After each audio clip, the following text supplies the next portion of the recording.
तो हम लोग डाइजेस्टिव सिस्टम के बारे में बात कर रहे थे और कल हम लोगों ने जल्दी में बहुत सारी बातें जो हैं वो डिटेल में समझने की कोशिश की थी और वो सारी बातें थी जो मीन्स प्रैक्टिकली जिनको हम इस्तेमाल करते हैं, है ना, 24 घंटे, राइट। क्योंकि जब तक हम लोग उसको प्रैक्टिकली समझने की कोशिश नहीं करेंगे, जब तक जो है वो हमारे पर्सनालिटी का हिस्सा नहीं बनेगा, और पर्सनालिटी का हिस्सा नहीं बनेगा तो मीन्स आप उसको कॉपी पे जब तक है तब तक ठीक है, जब तक डिजिटल मोड में है तब तक आप सुन रहे हैं तब तक ठीक है।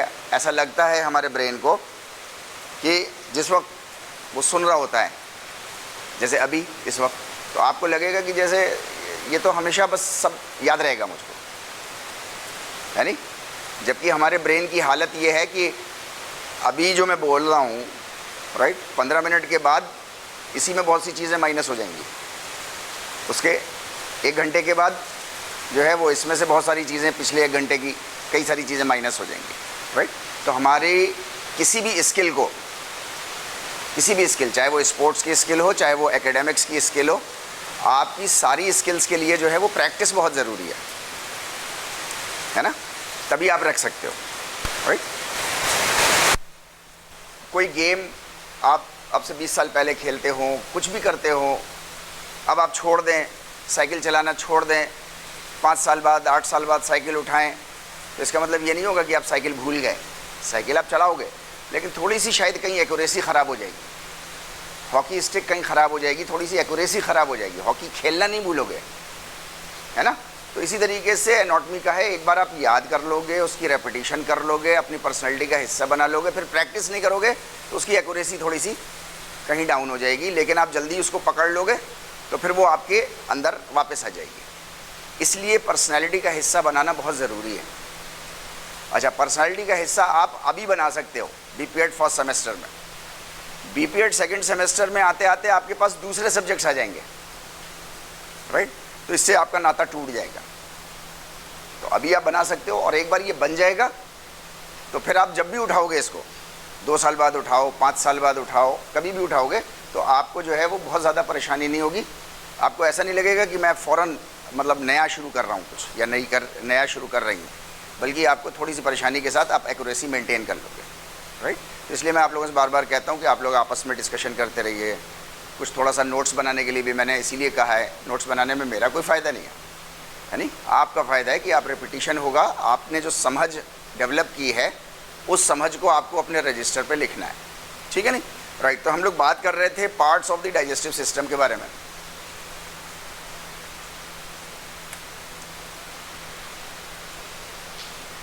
बार बार हम लोग इसको डिस्कस कर चुके हैं, तो यहाँ पर हम लोग डिस्कस नहीं करेंगे, हमको सब आइडिया है इसका बहुत अच्छा, राइट।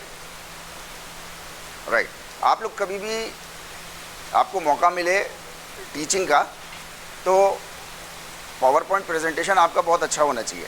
अगर पावर पॉइंट प्रेजेंटेशन का भी मौका मिल रहा है आपको तो, है नहीं, वो आपका प्रेजेंटेशन का वो तरीका आपका जो है वो बहुत ज़रूरी है। अगर पावर पॉइंट प्रेजेंटेशन आप देख रहे हो, है ना, मुझे काफ़ी टाइम लगता है बनाने में, लेकिन मैं सिर्फ इसलिए बनाता हूँ ताकि आपको जो है वो स्टेज वाइज जो है वो चीज़ें समझ में आए। तो हम लोग बात ये कर रहे थे कि आपको कभी पावर पॉइंट प्रेजेंटेशन का मौका मिले तो आप लोग मीन्स स्टूडेंट्स को देखते हुए, उनको समझते हुए आप उस तरीके से अपने प्रेजेंटेशन को बनाएंगे तो मतलब स्टूडेंट्स के फ़ायदे के लिए है, और इन टर्न फिर वो आपके फ़ायदे के लिए है, राइट। अभी देखो, आप एक ही फिगर थी ये, है ना, उसको काट काट के मैंने बनाया, राइट, ताकि हम एक बार में एक ही चीज़ देखें।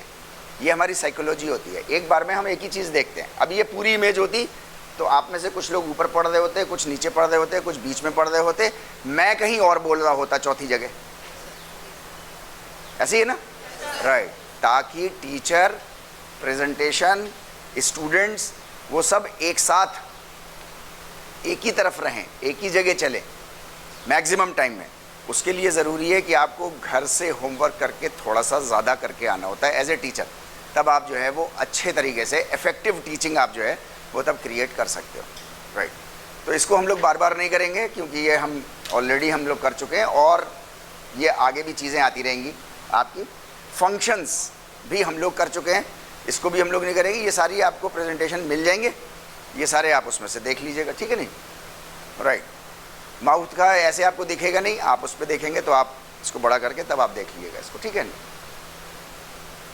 इसमें सिंपल जो है वो फंक्शंस दिए हुए हैं कि लीवर आपका कर क्या रहा है, ठीक है? आगे हम लोग कुछ डाइजेस्टिव सिस्टम के पार्ट्स, कुछ पार्ट्स हम लोग डिटेल में लेंगे, सब नहीं ले पाएंगे क्योंकि बहुत सारे हैं ना, यानी स्प्लीन भी है, पैनक्रियाज भी है, लीवर भी है, इंटेस्टीन्स भी हैं। इंटेस्टीन्स की अपनी एनाटॉमी है, लीवर की अपनी एनाटॉमी है। अगर हम इसी में घुसे रहें तो फिर हम लोगों को 1 महीना पूरा चाहिए इसके लिए, तो मुश्किल काम हो जाएगा हम लोग, राइट? तो हम लोग उसके मेजर पार्ट्स जो हैं वो हम लोग थोड़ा सा आगे चल के लेंगे, जो आपके सिलेबस के अकॉर्डिंग होंगे। अदरवाइज़ आपके पास ये स्लाइड्स हैं, you would find all the slides, यानी आपको दे दी जाएंगी, these slides will be pass to you, और आप उसको जो है वो अपने उसमें इस्तेमाल कर लिएगा। ये इसकी बात मैं कर रहा था आपसे, सेलेक्टेड पार्ट्स के बारे में हम लोग बात कर रहे थे, है ना? तो सबसे पहले तो हम लोग थोड़ा सा टीथ के बारे में जानेंगे, राइट? थोड़ा सा हम लोग जो है वो स्टमक के बारे में जानेंगे, राइट? थोड़ा सा हम लोग जो है वो इंटेस्टीन्स के बारे में जानेंगे। आज हमारा इतना ही काम है, और ये काम करके हमारा डाइजेस्टिव सिस्टम जो है वो ख़त्म हो जाएगा। तो हमारा ये जितनी देर भी चले, राइट, मुझे लगता है शायद 1, 1:30, सवा बजे तक हम लोग, सवा बजे तक ख़त्म कर लेंगे इसको, ठीक है? बीच बीच में रेस्ट लेते रहेंगे हम लोग, उससे परेशान मत होइएगा, राइट? तो सबसे पहले तो हमारे टीथ का अरेंजमेंट हमारी बॉडी के अंदर, राइट? डिफरेंट शेप्स के आपको दिखाई दे रहे हैं, है ना? राइट, डिफरेंट शेप्स के हैं तो डिफरेंट काम भी होंगे सबके अपने अपने, राइट? अभी आप देखो ये 3 जो हैं, ये 3 जो हैं बड़े वाले, इनका ये हैं चक्की के पार्ट। हाँ, ये ऐसा करके मसल के रख देते हैं इसको, ठीक है नहीं? खाने का चूरन बना देते हैं, राइट? ये 2 आपके हैं pre molar, right? Pre molar इससे पहले हैं, ठीक है? इनका काम है, देखिए आप छोटे से नुकीले हैं ये बिल्कुल कोई नुकीला नहीं है नहीं? गड्ढे ज़रूर होंगे इसमें दांतों में, ताकि खाना जो है वो उसमें थोड़ा सा फिट हो जाए और आप उसको जो है वो ग्राइंड कर लो, फिर उसके बाद उनको मसल दो खाने को, राइट? लेकिन प्री मोलर्स जो हैं वो आप देखो थोड़ी सी नोक इसमें दिखाई देगी, इधर की तरफ है इसमें और इसमें इधर की तरफ है। ये पीसने के लिए ज़्यादा काम करते हैं, लेकिन काटने के लिए भी काम करते हैं। खाने को काटना भी है आपको, राइट? खाने के साथ आप जो है वो पीसते भी हो, चीरा फाड़ी भी करते हो, काटते भी हो उसको, ये सारे काम होते हैं, राइट? तो आपके ये प्री मोलर्स हैं, क्योंकि ये मोलर्स से पहले हैं। एक कंपटीशन में ये सवाल आया था, प्री मोलर को प्री मोलर क्यों कहते हैं? प्री मोलर को प्री मोलर, तो प्री हमें पता ही है, किसी भी वर्ड के अगर पहले लगता है तो उसका मतलब पहले, उससे पहले। तो सिंपल सा रीज़न था, उसमें हो सकता है कुछ बच्चे नहीं कर पाए हों उसको, राइट? राइट। ये है कैनाइन, इसका काम है बहुत तेज़ी के साथ कोई हार्ड मांस हो उसको जो है वो फाड़ देना पकड़ के, राइट? ये कैनाइंस जितने गोश्त खाने वाले जानवर हैं, प्योर, जैसे शेर, चीता, राइट, कुत्ते, इनके पास जो है वो कैनाइंस हैं, बस इनके पास मोलर्स नहीं हैं। इनके 4 तो बड़े कैनाइंस होते हैं, राइट? और जितने भी और छोटे छोटे मिलेंगे वो सब भी उनके कैनाइंस ही होंगे, सारे के सारे, क्योंकि उनका काम सिर्फ गोश्त खाने का है। अब से 10,000 साल पहले भी शेर जो था वो मांस खा रहा था, आज भी मांस खा रहा है, 1 लाख साल बाद भी मांस ही खाता रहेगा वो, ठीक है? मांस खाना उसका काम है, तो उसके दांत जो है वो का अरेंजमेंट उसी तरीके का है। बकरी, हिरन, इनका काम गोश्त खाने का नहीं है, ये भूखे मर जाएंगे। वो बेस्ट क्वालिटी का सेब और सब्जी नहीं खाएगा, और ये बेस्ट क्वालिटी का मांस नहीं खाएंगे। कुछ जानवर ऐसे भी हैं, कुछ जानवर ऐसे हैं जो सब कुछ खाते हैं, है ना? तो ये जितने भी जानवर हैं साग सब्जी वाले, इनके पास, किसी के पास कैनाइन, किसी के पास नहीं है। इनके पास कैनाइन मिसिंग है, कैनाइन नहीं है इनके पास मोलर्स हैं, वो खाएंगे, काटने के लिए हैं, या तो सामने के दांत होंगे बिल्कुल इधर के, ऐसे करके कोई चीज़ खा लेंगे बस, मतलब काट लेंगे, कोई नोच लेंगे उसमें से, फसल में से कोई चीज़ नोच ली, फल में से कोई चीज़ नोच लिया उन्होंने, और उसके बाद उसको वो फिर पीसना शुरू कर देंगे। वो सारे दांत उनके पास उस तरीके के। तो दो तरह के हमारे पास जानवर हैं, जो सिर्फ साग सब्जी खा रहे हैं तो उनके पास मोलर्स है सिर्फ, और कुछ ऐसे हैं जिनके पास जो गोश्त खा रहे हैं उनके पास सारे कैनाइंस हैं। कुछ जानवर ऐसे होंगे जो दोनों खाते होंगे तो उनके पास दोनों तरह के होंगे। हम और आप किस तरीके के जानवर हैं? नहीं यार, एक तो है वो शाकाहारी है, एक मांसाहारी है। हम कौन से हैं? शाकाहारी हैं, राइट। हमारे एक रिसर्च स्कॉलर वो कहता है सर मैं तो मौका आहारी हूँ, जो मौका मिल जाए वही खा लेता हूँ, मौका आहारी है, राइट, ओके फाइन। तो ये कैनाइन जो है वो आपका फाड़ने के काम आता है। किसी के गोश्त को आप दबा लो प्री मोलर्स के साथ, वहां नहीं जाएगा, मोलर्स के पास नहीं जाएगा, राइट। प्री मोलर्स से आप उसकी बोटी पकड़ लो, एक पोर्शन आपका जो है वो कैनाइन के पास होगा, और इससे ताकत लगा के उसका गोश्त फाड़ दो, ऐसे करके कर सकते आप, राइट। ये हमारे इंसीजर्स हैं, इनका काम कैनाइन जैसा नहीं है, इनका काम बिल्कुल कैनाइन जैसा नहीं है, लेकिन ये काटने के काम आते हैं। जैसे आप सेब काट लेते हो, है ना, नाशपाती काट लेते हो, राइट। तो हाँ, तो ये इंसीजर्स जो हैं वो वहाँ पर काम आते हैं। ये फाड़ नहीं सकते लेकिन ये काट सकते हैं, चीज़ों को काट लेंगे, राइट। तो ये हमारे पास ऐसा अरेंजमेंट है। ये दांत कितने हैं? 8 हैं। नीचे कितने हो गए ये टोटल? 16 हो गए, राइट। ऐसे 16 हो गए, ऐसे ऊपर 16 हैं, ठीक है नहीं, राइट। ये जो थर्ड मोलर है ये से कहते हैं अक्ल दाढ़, विजडम टूथ। ये कुछ में होगा भी और कुछ में नहीं भी होगा, जरूरी नहीं है कि जिंदगी भर ये रहे। इसको कहा जाता है, बस इसलिए कहा जाता है क्योंकि ये 40 साल की उम्र तक हो जाता है। 40 साल की उम्र तक किसी ना किसी के हो जाता है ये, राइट। लेकिन जरूरी नहीं है कि हो। इसको अक्ल दाढ़ कह दिया गया है, इसका मतलब ये नहीं है कि अगर ये होगी तभी उसके अंदर अकल होगी। अनुभव तो अलग चीज है ना, दांत से क्या ताल्लुक, लेकिन उसको पहचान बनाने के लिए कह दिया गया है, बस हमको आपको बता दिया गया, समाज में एक बात चल पड़ी है बस आगे, राइट, कि 40 साल की उम्र तक ये डेवलप हो जाता है, और 40 साल की उम्र तक जो है वो इंसान को हर तरह का अनुभव भी जीवन का हो जाता है, उतार चढ़ाव भी देख लेता है। एक बार जो है वो मरने की सी स्थिति भी कहीं ना कहीं उसकी हो जाती है, ऐसी बीमारी है, एक्सीडेंट भी हो जाता है, मतलब हर तरह बड़ी से बड़ी खुशियाँ भी वो देख लेता है, जॉब, बिजनेस, वो सब भी कहीं ना कहीं सेट हो जाता है, मतलब हर तरीके की चीज़ें जो हैं वो फील कर लेता है, अनुभव कर लेता है वो सारी। तो इसलिए इसको कहा जाता है कि साहब ये थर्ड मोलर जो है हमारा, तो ये थर्ड मोलर बहुत से लोग होंगे जिनके पास मिसिंग होगा, कोई ज़रूरी नहीं है कि हो। अच्छा, जिसके पास मिसिंग है तो उसके पास कितने दांत होंगे? 4 माइनस हो जाएंगे, उसके बाद 28 दांत होंगे, राइट।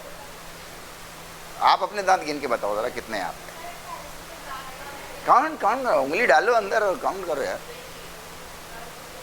हमसे बड़ा गंदा, इंसानों से बड़ा गंदा जानवर थोड़ी होता है कोई। क्यों भाई, होता नहीं होता? कोई जानवर देखा आपने मुंह में हाथ डाल देगा अपना, कुछ कर रहा है कुछ? हाँ, अब इसके मतलब इसमें अब एबनॉर्मेलिटी तो बहुत सारी हो सकती है। हम लोग तो एवरेज पर्सन की बात कर रहे हैं, एबनॉर्मेलिटी तो मेडिकल कंडीशन है, वो तो कैसी भी हो सकती है, वो टेढ़ी भी निकल सकती है नहीं? कभी कभी वो ऐसी जगह से निकल आती है कि वहाँ गम होता ही नहीं है। अच्छा, गम नहीं है, वहाँ पे सिर्फ गोश्त है, जॉ बोन है, अब उसी से टकरा रहा है बार बार, तो आपको निकलवाना पड़ती है ना? क्या चीज़? वो भी एबनॉर्मेलिटी है, हम लोग तो नॉर्मल की बात कर रहे हैं। ओके फाइन, तो आप में से ज़्यादातर के जो हैं वो 32 शायद नहीं होंगे, है नहीं? हाँ, 28 होंगे, 30 हो गए, यानी कि आप बढ़ रहे हैं, अच्छी चीज़ है, राइट।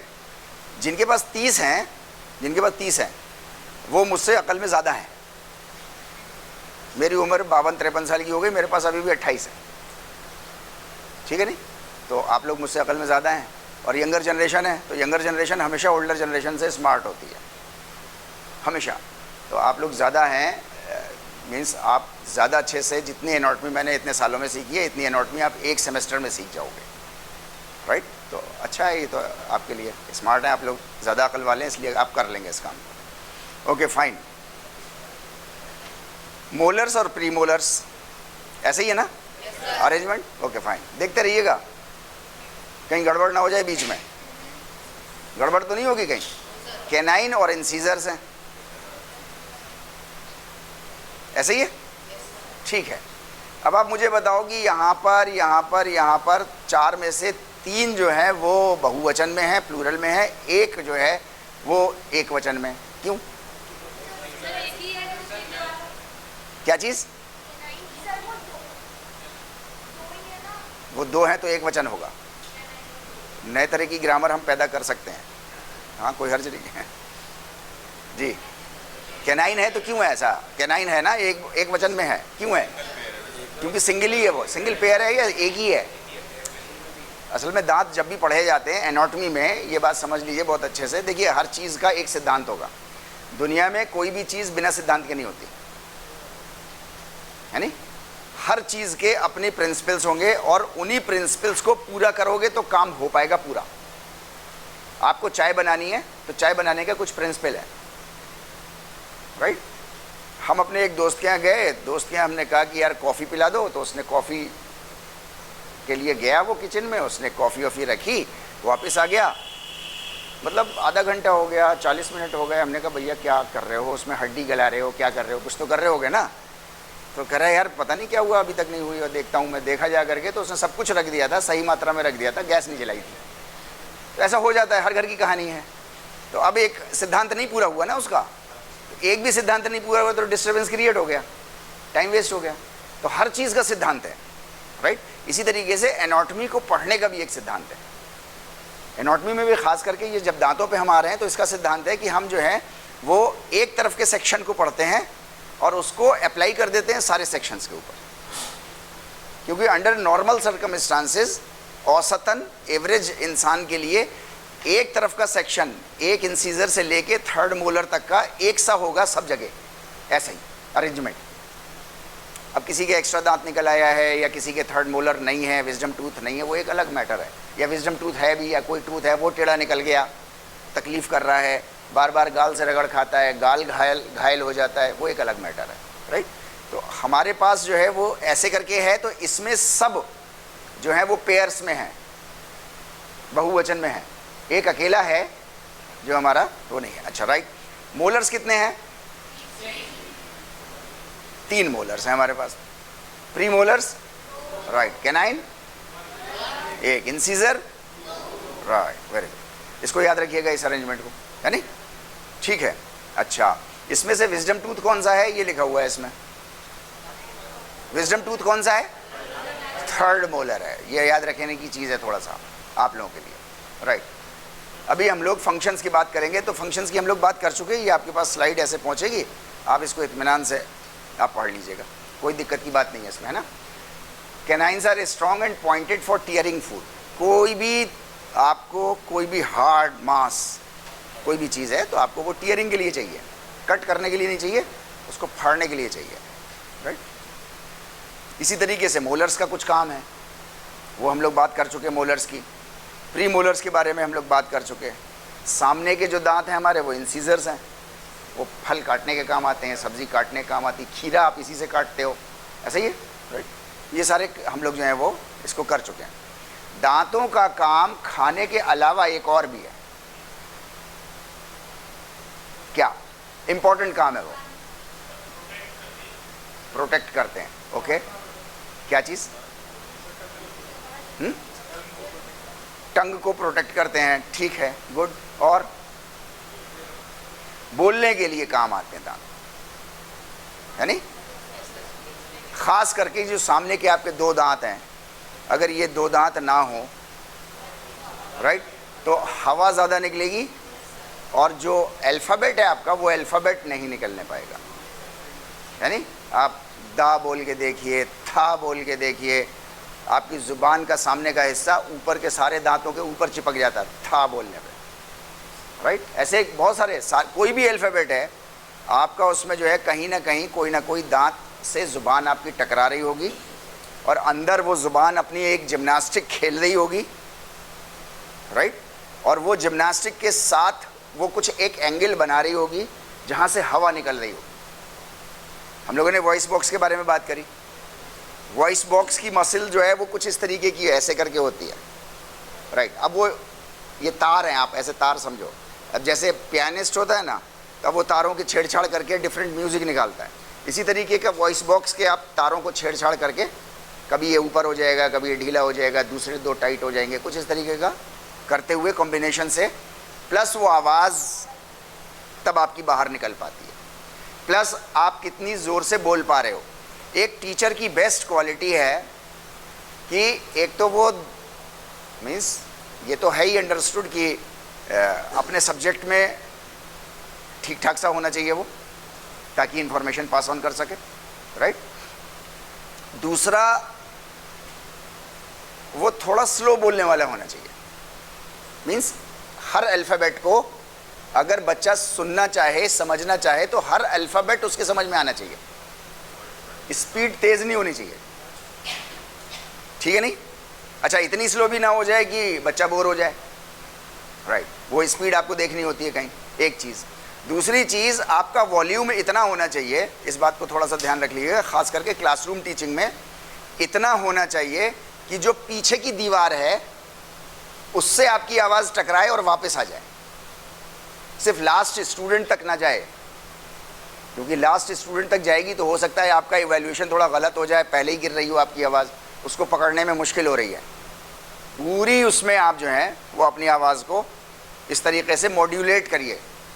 आमतौर से आप मुझसे बातें करेंगे तो मैं इतनी ज़ोर से नहीं बोल रहा हूँ, राइट। इतनी ज़ोर से बोलने के लिए आपके पास एब्डोमिनल मसल्स थोड़ी स्ट्रांग होनी चाहिए, क्योंकि एब्डोमेन नीचे से प्रेशर मारेगा तो आपका वोकल कॉर्ड, वॉइस बॉक्स आपका वो तार छेड़ेगा, अपने दांतों से ज़ुबान आपस में कहीं टकराएगी, सलाइवा मिक्स होगा, तब जा कर के कोई अल्फ़ाबेट या वर्ड्स आप बोल पाओगे बहुत सारे, ठीक है नहीं, राइट। तो हमारे पास जो है वो बोलने के लिए, टॉकिंग के लिए, स्पीकिंग का कॉन्फिडेंस के लिए आपके दांतों का सही सलामत जगह पे होना बहुत ज़रूरी है। इसके अलावा आपकी अपीयरेंस भी है दांतों से, राइट। इसके अलावा जो है वो पूरे मुंह की हाइजीन जो है वो आपके लिए बहुत इंपॉर्टेंट है, उसमें दांतों की हाइजीन भी आती है, राइट। हमारा मुंह जो है वो हमारी नाक के बिल्कुल नीचे है, गौर किया कभी आपने? आपकी नाक जस्ट उसके नीचे आपका मुंह है। आप 10 दिन ब्रश मत करिएगा, राइट। आप कमरे में घुसेंगे, क्लासरूम में आएंगे तो मीन्स हम सबको आपकी सुंघाई दे जाएगी कि कुछ गड़बड़ हो रहा है, ठीक है नहीं। लेकिन फ़कत एक ही बंदा होगा जिसको नहीं सुंघाई दे रही होगी। वो कौन होगा? वो खुद होगा इंसान जिसका मुंह है, राइट। नाक उसके पास, उसकी सबसे पास में है। लेकिन ये हम इंसानों के जीवन में बड़ी ख़ास बात है, जो हमारी खुद की अपनी कमियां होती हैं वो हमें कभी नज़र नहीं आती। हमें अपने मोज़े में से कभी बदबू नहीं आती। आती होगी तो बहुत अच्छी बात है, फिर आप इंसान से ऊपर हो, देवता हो, देवी हो, लेकिन आमतौर से नहीं आती है। अपने जूते की बदबू खुद नहीं आएगी, दूसरे को आएगी, लेकिन बहुत तेज़। ऐसे ही अपने मुंह की बदबू भी होती है, राइट। तो इसका थोड़ा सा हमें हाइजीन का भी ख्याल रखना है। हाइजीन में एक बात मैं आपके साथ शेयर करता चलूँ, सुबह उठ के ब्रश करना ये आम जनता में बहुत मशहूर है। आम जनता में सुबह उठ के ब्रश करना बहुत मशहूर है, राइट। लेकिन आपके हाइजीन के लिए और आपके माउथ हेल्थ के लिए आपका रात में ब्रश करना जो है वो बेहद ज़रूरी है। सुबह करिए चाहे मत करिए, सुबह करें चाहे नहीं करें, कोई बहस नहीं है। असल में कल्चर में हम लोगों को इतना हो जाता है कि नहीं करेंगे तो बड़ा अजीब सा लगेगा, क्योंकि बचपने से हमें यही सिखाया गया है।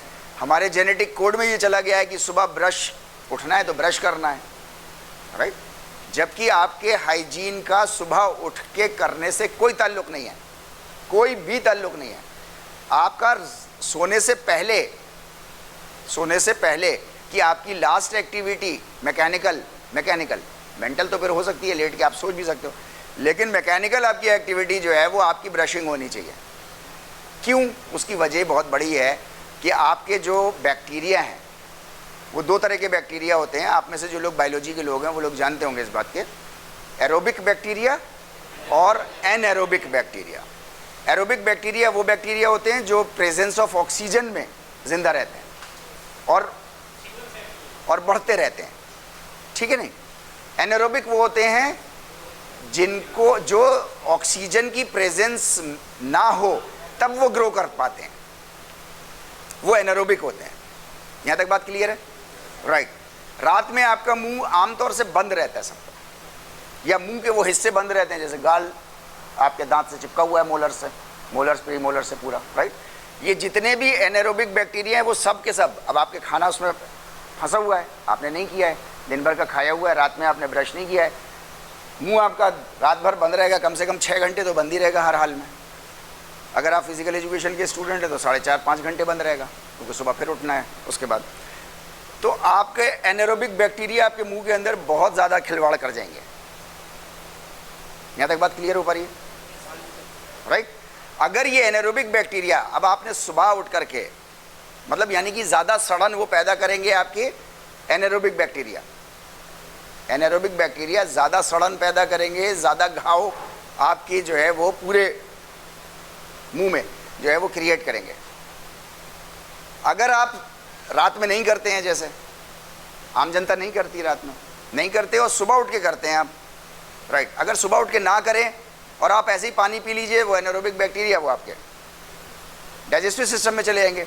डाइजेस्टिव सिस्टम के पास पर्याप्त मात्रा में एंजाइम्स मौजूद हैं जो उनको डील कर लेंगे और उनसे डिशुम बिशुम करके उनको वहीं के वहीं ख़त्म कर देंगे, हाथ के हाथ। मतलब कोई चक्कर ही नहीं है।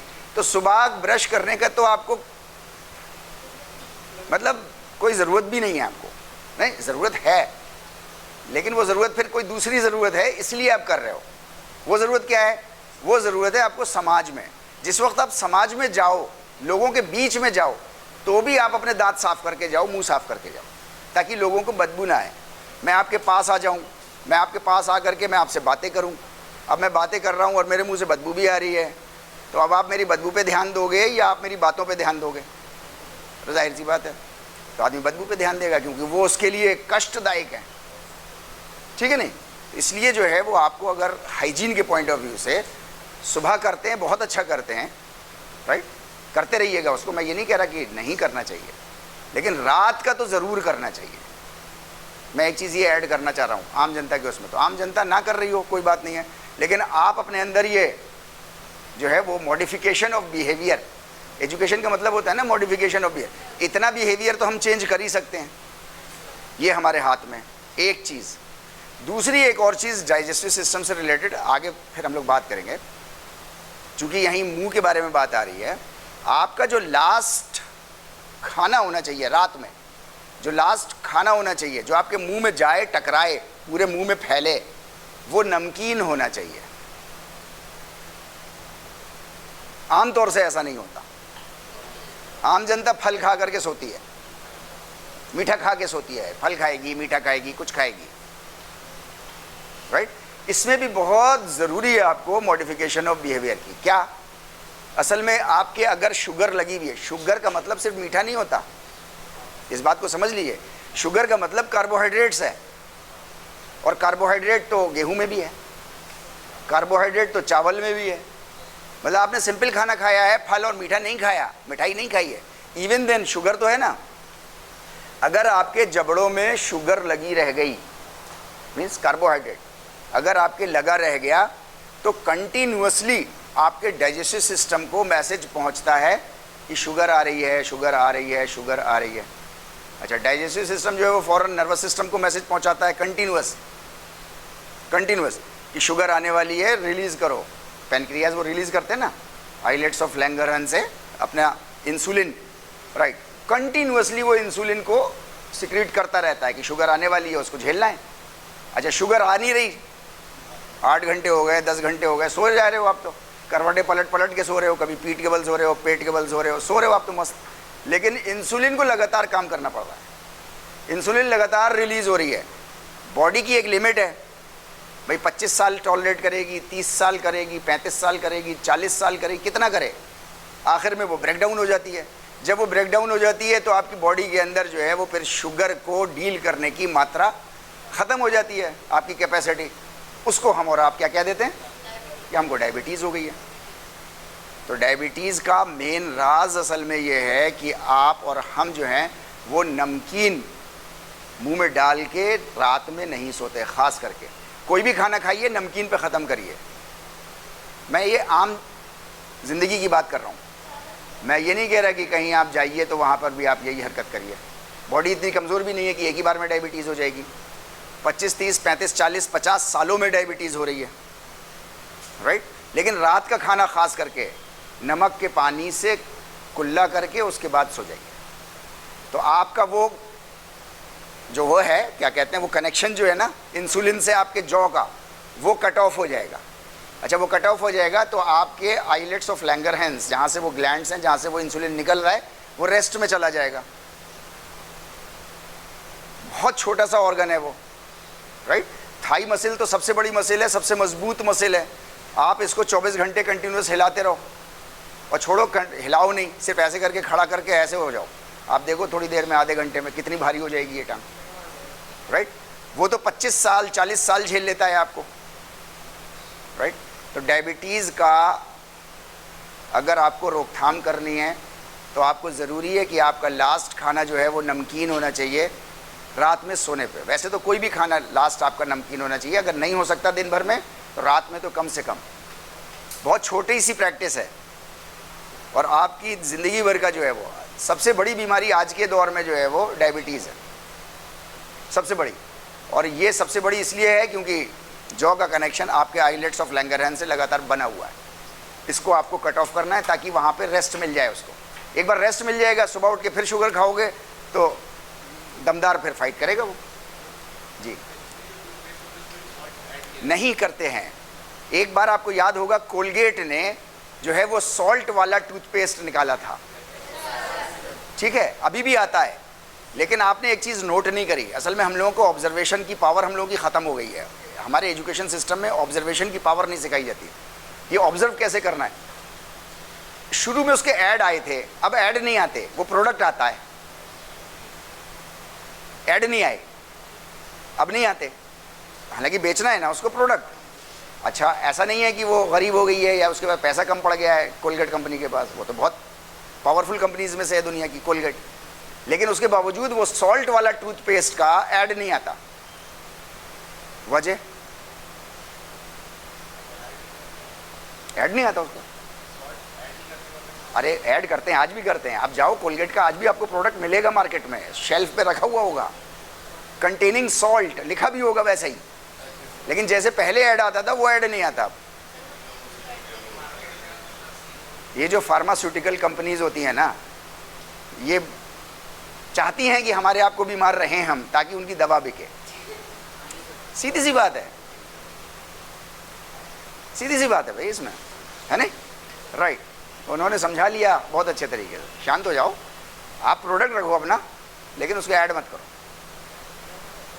तो ऐसे बहुत सारी चीज़ें हैं हमारी आपकी ज़िंदगी में जिनके ऐड नहीं होते, जिनकी इंफॉर्मेशन इवन WHO भी नहीं देता, और प्रैक्टिकली वो फैक्ट हैं। मैंने आपको शुरू की क्लास में बताया था कि एजुकेशन में बहुत सी बातें तो आपको नील बटा सन्नाटा बताई नहीं जाती, जबकि मार्केट में होती हैं अवेलेबल। क्रेस्कोग्राफ का एक एग्जाम्पल हमने लिया था, है नहीं, राइट। 80% से ज़्यादा पानी आपका ऐसे ही बच सकता है, लेकिन इवन देन हमारे यहाँ नहीं चलता हिंदुस्तान में, राइट। बताई जाएगी तो आधी अधूरी बताई जाएगी। फॉर एग्जाम्पल डार्विन की थ्योरी की सब बंदर से पैदा हुए हैं, जबकि बंदर आज भी बंदर पैदा हो रहा है, इंसान आज भी इंसान पैदा हो रहा है। तो आधी वहाँ तक होगी कोई बात सच, लेकिन पूरी बात नहीं बताई जा रही। कुछ बातें पूरी बताई जाती हैं, जो चीज़ फ़ायदे की होती है। किसके किसके फ़ायदे की? बिजनेस के फ़ायदे की, गवर्नमेंट के फ़ायदे की भी नहीं। गवर्नमेंट को भी उससे मतलब नहीं है, असल बिजनेस को मतलब है, प्रोडक्ट को मतलब है। प्रोडक्ट ज़्यादा बिकेगा तो गवर्नमेंट भी बहुत स्ट्रांग हो जाएगी, प्रोडक्ट नहीं बिकेगा तो गवर्नमेंट भी कमज़ोर रह जाएगी। भाई किसी भी नेशन के पास पैसा नहीं होगा तो कमज़ोर रह जाएगा। तो बहुत सी चीज़ें आपकी ऐसी नहीं है, जैसे ये फिजियोलॉजिकल फैक्ट है, लेकिन एजुकेशन के सिलेबस में मौजूद नहीं होगा ये चीज़ कि जॉ का कनेक्शन आइलेट्स ऑफ लैंगरहैंस से क्या है, जबकि ज़बरदस्त कनेक्शन है, यानी कंटिन्यूअस कनेक्शन बना हुआ है, लेकिन इवन देन हमको आपको नहीं बताया जाएगा। तो मैं आपसे ये, चूँकि हाइजीन की बात आई थी तो साथ में हम लोग हेल्थ की बात भी थोड़ी सी जो है वो इसमें हम लोगों ने ऐड कर लिया। इससे रिलेटेड कोई सवाल हो तो बताइए, नहीं तो आगे बढ़ें फिर हम लोग। जी, क्या चीज़? आप दूध पीजिए, कुछ भी पीजिए, लेकिन सोने से पहले एक तो ब्रश कर लीजिएगा, ब्रश कर लीजिए। दूसरी चीज़ आप जो है वो नमकीन पानी, नमकीन खाना कुछ भी एक मुंह में डाल करके तब उसके बाद सोइएगा, क्योंकि आपका मिल्क में भी आपकी शुगर होगा ना, राइट, वो लगेगी। तो वैसे पीजिए आप, वैसे खाइए, कुछ भी करिए जी। और कुछ? क्या चीज़? पानी आ जाता है, वो मेरे ख्याल से इसलिए आ जाता होगा क्योंकि आपके जितने ये मीन्स क्या कह रहे थे अभी हम लोग इनको, एनारोबिक बैक्टीरिया, अब इनको डिसॉल्व करना है ना सलाइवा को, मतलब कहीं से डिसॉल्व होने चाहिए ना, ये फ़ौरन ऑक्सीजन की प्रेजेंस में आने चाहिए, राइट। ऑक्सीजन की प्रेजेंस में नहीं आएंगे तो आपके दांतों को लगातार नुकसान करते रहेंगे। अभी तो आप अनकॉन्शियस थे, सोया और मरा एक ही जीव है, तो आप तो उस वक्त मरे हुए हैं तो कोई बात नहीं, चलिए नुकसान कर रहा है आपको वो एनारोबिक बैक्टीरिया, लेकिन जिस वक्त आप उठ गए तो उस वक्त तो उसके पास फ़ौरन कुछ ऑक्सीजन जानी चाहिए। तो सबसे पहले तो मैं आपसे ये रिकमेंड करूंगा कि मैं करता हूँ ये प्रैक्टिस और अपने बच्चों को फैमिली में भी करवाता हूँ, उनसे कहता हूँ कि सबसे पहले तो हवा की कुल्ली करो,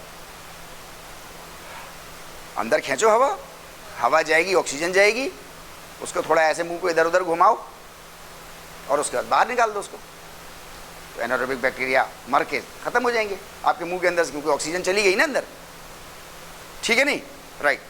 दूसरा फ़ायदा ये होता है कि वो थोड़ा सा लेजीपन कम करते हैं। ये मेरा अपना ऑब्जर्वेशन है, गलत भी हो सकता है, एक मिनट, गलत भी हो सकता है ये, राइट।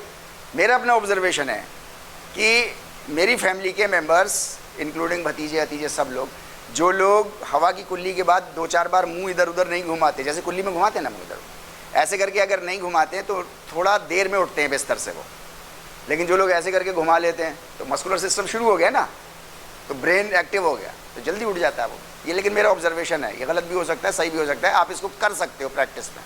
आप कुछ कह रहे थे?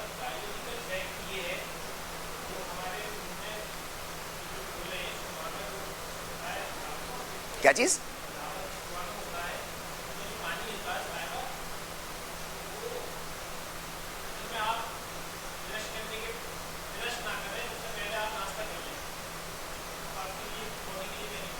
ओके फाइन, हो सकता है।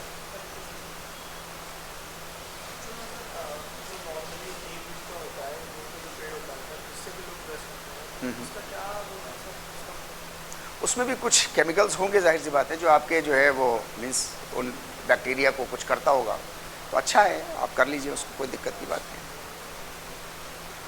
राइट। तो हम लोगों ने यहाँ तक एनाटॉमी समझने के साथ साथ हम लोगों को फिजियोलॉजी भी समझनी है कि बॉडी हमारी किस तरीके से काम करती है, राइट। और ख़ास करके एनाटॉमी एंड फिजियोलॉजी पढ़ के हमारी लाइफ थोड़ी सी बेहतर हो जाए। सेमेस्टर के एंड में तक होते होते, फर्स्ट सेमेस्टर के एंड तक होते होते, रात सुबह कर रहे हैं ब्रश, ठीक है, रात में भी ब्रश कर लें तो बहुत अच्छी बात है, ठीक है नहीं, राइट। इसकी प्रैक्टिस कर लीजिए, 40 दिन में डाल लीजिए इसकी आदत, फ़ौरन नहीं पड़ेगी लेकिन 40 दिन में पड़ सकती है इसकी, राइट। अभी हम लोगों को जो है वो एक टूथ की एनाटॉमी के बारे में थोड़ा सा समझना है, टीथ के बारे में समझना है ना हम लोगों को। तो teeth is a plural of tooth, है नहीं, ये तो मालूम है हम लोगों को, बेसिक चीज़ है, राइट। ऐसा फाड़ते हैं इसको, कोई चीज़ है, ऐसे उंगली है, इसको हम बीच में से फाड़ दें ऐसा करके, एक उंगली का पार्ट इधर गिर जाए, एक उंगली का पार्ट इधर गिर जाए, ऐसा, राइट। तो हमारे पास ये दांत का ऐसा स्ट्रक्चर एक छोटा सा है, आपको स्लाइड में दिखाई दे जाएगा। अभी हम लोग इसको एनिमेटेड फॉर्म में जो है वो समझने की कोशिश करेंगे, ठीक है नहीं। ये हमारा पूरा दांत होगा, ऐसे आ जाएगा, जब तक लास्ट में स्लाइड ख़त्म होगी जब तक ये पूरा दांत ऐसे आ जाएगा। अभी हमारे काम का है ये क्राउन, ऊपर का हिस्सा सबसे, जो हमको दिखाई दे रहा है, जो दांत का हिस्सा जितना भी आपको दिखाई देता है, ऐसे ही शीशे में देखो, किसी का दांत देखो, वो आपका जो है वो क्राउन है। ये आपका मसूड़ा, जिसको हम लोग बोलते हैं गम, है नहीं, गम है। नीचे जो है ये रूट का पार्ट कहलाता है। 3 हिस्सों में, मोटे मोटे 3 हिस्सों में हमारा दांत बटा हुआ है। एक तो ऊपर क्राउन है, फिर गम का एक हिस्सा है, और उसके नीचे जो है, राइट। एक बार कंपटीशन में इस तरीके का सवाल आया था कि रूट और क्राउन के बीच में दांतों का कौन सा हिस्सा है, राइट, है ना। उसमें ऑप्शन में उन्होंने जो है वो गम भी दिया हुआ था, तो गम उसका जो है वो सही आंसर होगा। ये 3 मेजर क्लासिफिकेशंस हैं। अभी माइनर के बारे में आएंगे तभी, और अब जाहिर सी बात है ये क्राउन भी फिर बटेगा, है नहीं, रूट भी फिर अलग अलग हिस्सों में बटेगी। उसी को हम लोग थोड़ा सा समझने की कोशिश करेंगे। गम हमारा जो है वो चारों तरफ से पकड़ के रखता है, जकड़ के रखता है। गम्स किसी भी तरीके से ढीले हो जाएं तो दांत ढीले हो जाएंगे, हिलने लगेंगे, राइट। रूट हमारी जो है वो सारी ज़िंदगी दांत की आपकी इस रूट पे है। यहीं से नर्व है ना, यहीं से नर्व जाएगी, यहीं से ब्लड वेसल्स जाएंगे, यहीं से इसकी सारी ज़िंदगी है, रूट से। अगर रूट आपकी ख़राब हो जाए तो ऊपर का दांत जो है वो उसकी सेंसिटिविटी ख़त्म हो जाएगी, या बहुत ज़्यादा किसी उस पर बढ़ जाएगी। तो हल्का सा भी पानी पी रहे हैं तो लग रहा है, हल्का सा भी पानी, है नहीं, हल्का सा भी गुनगुना है तो बहुत तेज़ गर्म लग रहा है। मतलब फिर कोई भी मेडिकल कंडीशन आपकी डेवलप हो सकती है। कहने का मतलब इतना सा है सिर्फ, राइट। अभी ये ऊपर का हिस्सा पूरा है हमारा, तो ऊपर जो दिखाई देता है सबसे ऊपर का, जिसको आप ऐसे टन टन करके मार सकते हो, मार सकते हैं हम लोग, है ना, दैट इज एनामेल। और उसके बाद डेंटाइन। डेंटाइन ये थोड़ा मुलायम हिस्सा होता है, लेकिन फिर भी बड़ा हार्ड होता है ये,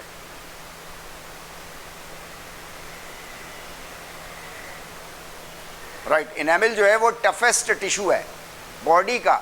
एक कंपटीशन में ये भी सवाल आया था, toughest tissue of the body is enamel. आमतौर से कंफ्यूजन हो जाता है, हम लोग बोन्स लिखी आते हैं, enamel harder than the bone, harder than the bone, present in our body. तो अगर कहीं सवाल बनता है आपको कुछ, तो enamel is the toughest tissue of our body, ठीक है नहीं, राइट। डेंटाइन भी आपका ऐसा ही है, हार्डर देन दी बोन। देन आपका पल्प है। पल्प आपका जो है वो आपके ब्लड वेसल्स वगैरह को रखता है। गम, जिंजाइवा कहते हैं इसको, जिंजाइवा इसका टेक्निकल नाम है। मसूड़े जिसको हम लोग बोलते हैं, वो पकड़ के रखते हैं। सीमेंटम, सीमेंटम सीमेंट से बना है। सीमेंट मतलब जोड़ के रखने वाली चीज़, कोई चीज़ होगी जो जोड़ के रखती होगी, राइट। सीमेंट वो एक मटेरियल नहीं होता जो बिल्डिंग में इस्तेमाल होता है। सीमेंट एक अंग्रेजी का वर्ड है, जो भी चीज़ जोड़ के रखे दैट इज सीमेंट। और आप उसको जनरल इंग्लिश के किसी भी सेंटेंस में आप इस्तेमाल कर सकते हो। We need to cement our relations. हमें अपने रिलेशंस को जोड़ के रखना चाहिए, सीमेंट की तरह मजबूत करके रखना चाहिए, राइट। तो सीमेंट एक अंग्रेजी का वर्ड है। सीमेंट कोई एक बिल्डिंग मटेरियल का वर्ड नहीं है, वो मटेरियल ये काम करता है, इसलिए उसको सीमेंट कहते हैं, ठीक है नहीं। तो आप इसको कभी जनरल इंग्लिश में इस्तेमाल करना चाहें तो उस वर्ड को आप जनरल इंग्लिश में के सेंस में भी इस्तेमाल कर सकते हैं। जैसे होम, होम एक वर्ड है, जैसे होम कहते हैं घर को, जहाँ पे एक परिवार रहता है। लेकिन होम उसको भी बोलते हैं जहाँ पे आप बिल्कुल अपने को आज़ाद महसूस करें। Be at home. आप मेरे घर आए हैं, कुछ तकल्लुफ़ में बैठे हैं, थोड़ी परेशानी में बैठे हैं, तो मैं आपसे कह रहा हूँ कि बी एट होम। हाँ, मतलब फ्री हो जाओ यार, रिलैक्स रहो, कोई टेंशन नहीं। जैसे आप अपने घर में टेंशन फ्री हो जाते हो, इस तरीके से आपको हो जाना चाहिए। रूट कैनालिंग आम कॉमन वर्ड है, क्योंकि हमारी जो है वो खाने पीने का, खान पान का प्रैक्टिस गलत हो गई है, एनारोबिक बैक्टीरिया ज़्यादा हो गए हैं, राइट। तो इस वजह से हम लोग जो है वो थोड़ा सा रूट कैनलिंग हम लोगों की ज़्यादा आजकल हमें सुनने में आ गया है। इसकी दूसरी एक और वजह भी हो सकती है। रूट कैनलिंग पहले भी होती थी और आज भी होती है, लेकिन आज ज़्यादा मशहूर हो गई। वजह एक तो खान पान, वो हाइजीन है, ठीक है। उसके अलावा क्या एक और वजह हो सकती है?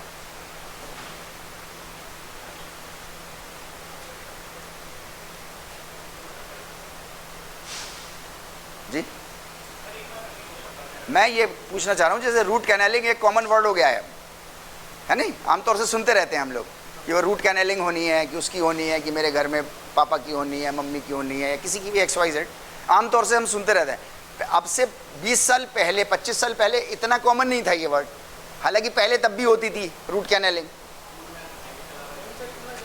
मतलब खाने के बारे में तो ठीक है, ओके, जानकारी भी हो सकती है। इसमें क्या मतलब पॉपुलेशन का भी रोल हो सकता है कि अब पॉपुलेशन ज़्यादा हो गई है तो ज़्यादा लोगों को एक बीमारी हो रही है, क्या हो सकता है? ये पॉसिबिलिटी हो सकती है। मतलब मुझे ऐसा लगता है, बहुत से लोग कहते हैं ना कि डायबिटीज़ ज़्यादा हो रही है। ओके फाइन, डायबिटीज़ ज़्यादा इसलिए भी हो रही है, शायद पहले भी होती होगी, पता नहीं चल पाता होगा। अभी पॉपुलेशन भी ज़्यादा हो गई है तो ज़्यादा और बीमारी हो रही है, क्योंकि ज़्यादा माल प्रैक्टिसेस हो रही हैं, खाने पीने की आदतें हैं ज़्यादा ख़राब हो रही हैं हमारी, प्लस एक्स्ट्रा फालतू केमिकल्स भी बहुत सारे हमारे आपकी बॉडी में जा रहे हैं, राइट। एनी हाउ, यहाँ ये नीचे जो है ये हमारा बेस है, जहाँ से हमारा ब्लड वेसल्स, रूट की एंडिंग होगी, नर्व हमारी यहाँ से जा रही होगी, नर्व सप्लाई पहुँचेगी। वो सारी एनाटॉमी हमारी जो है वो आपको इस वाली स्लाइड में आपको मिल जाएगी। बहुत कॉम्प्लेक्स है एनाटॉमी, लेकिन हम लोगों के जितने काम की है, मतलब इससे कम काम की चीज़ से हमारा काम नहीं चल पाएगा। इतना तो हम लोगों को एज ए फिज़िकल एजुकेटर इतना हमको पता होना चाहिए टूथ की एनाटॉमी के बारे में। इसमें अभी और भी गहराई है, लेकिन हमारे मतलब की नहीं है, वो उनके मतलब की है जो सेलुलर लेवल पे काम करते हैं। सेलुलर लेवल पर जो लोग काम करते हैं उनको हम जो हैं वो वैद्य कहते हैं, डॉक्टर कहते हैं, राइट। ओके, तो वो लोग सेलुलर लेवल पे काम करते हैं, तो उनको सेलुलर लेवल की और गहराई में उनको एनाटॉमी की ज़रूरत है। हमको आपको इतनी ज़्यादा की ज़रूरत नहीं है, ठीक है नहीं। तो हम लोग जितने भी स्ट्रक्चर्स लेंगे, जितने भी सिस्टम्स लेंगे, उन सबको उतना लेंगे जितने की हमको ज़रूरत होगी। वो भी हमारे 100 घंटे की होगी, तो उसको थोड़ा सा हम लोगों को इसलिए एक्स्ट्रा आवर्स में भी हम लोगों को बैठना है, जो कि हम लोग लगातार बैठ रहे हैं, राइट। अब हम लोग स्टमक के बारे में आएंगे। इससे पहले आप लोग पानी वानी पियाइए जा करके, बॉडी थोड़ी सीधी कर लीजिए, बाहर घूम आइए, ठीक है। तो अब हम लोग जो है वो स्टमक के बारे में शुरू करते हैं। अभी तक हम लोग दांतों के बारे में बात कर रहे थे, दांतों के प्लेसमेंट के बारे में बात किया था। अभी हम लोग मोटे तौर पर जो है वो पेट के बारे में, पेट के बाद फिर हम आंतों के बारे में बात करेंगे, राइट। ये जानते ही हम लोग इसको बारे में बात कर चुके हैं, राइट। ये एसोफेगस और ये पेट के बीच में हमारे पास एक स्फिंक्टर, चाहे तो हिंदी में लिख लीजिए एक बार आप, स्फिंक्टर,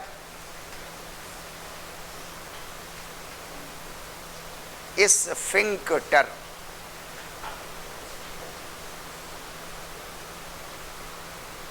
स्फिंक्टर कहते हैं, एक मसल होती है जो बंद हो जाती है, अपने आप खुल जाती है।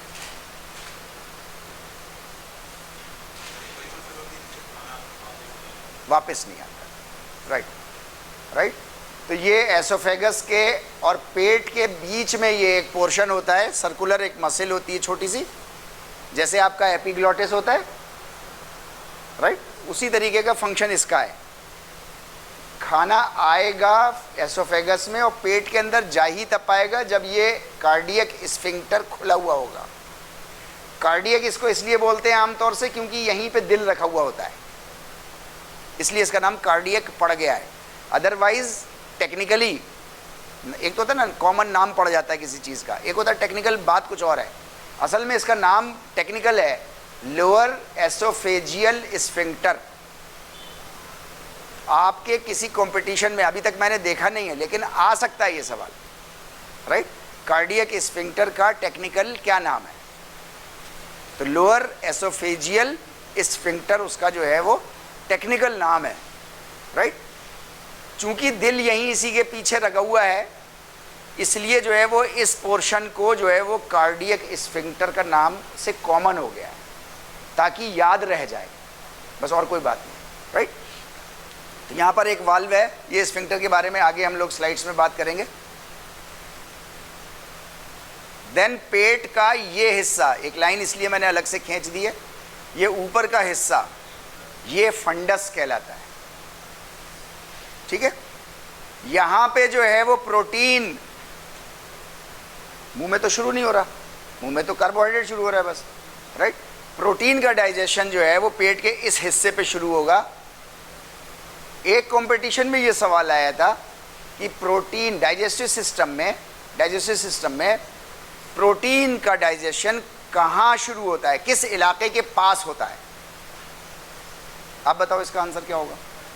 हाँ, फंडस के पास होगा, फंडस में होगा, फंडस के पास होगा और फंडस में होगा, दो अलग अलग सेंटेंसेस हैं। कार्डियक स्फिंक्टर, असल में कहीं ना कहीं हमारे आंसर्स ऐसे सही और गलत में बहुत थोड़ा सा अंतर होता है ना, तो उसको आपको समझना होता है थोड़ा अच्छे से, राइट। क्या चीज़? प्रोटीन एक बार में आप देखिए, असल में ज़रूरत डिपेंड करता है, डाइजेस्ट तो वो पूरा करेगा, असल मसला होता है डाइजेस्टिव सिस्टम में आपके एसिमिलेशन का, या आपके सेल्स को कितनी ज़रूरत है। आपके सेल्स को जितनी ज़रूरत होगी वो लेगा, राइट। आपने ज़्यादा प्रोटीन खा लिया है तो बॉडी के अंदर मैकेनिज्म है, फिर वो उसको फैट में कन्वर्ट कर देगा।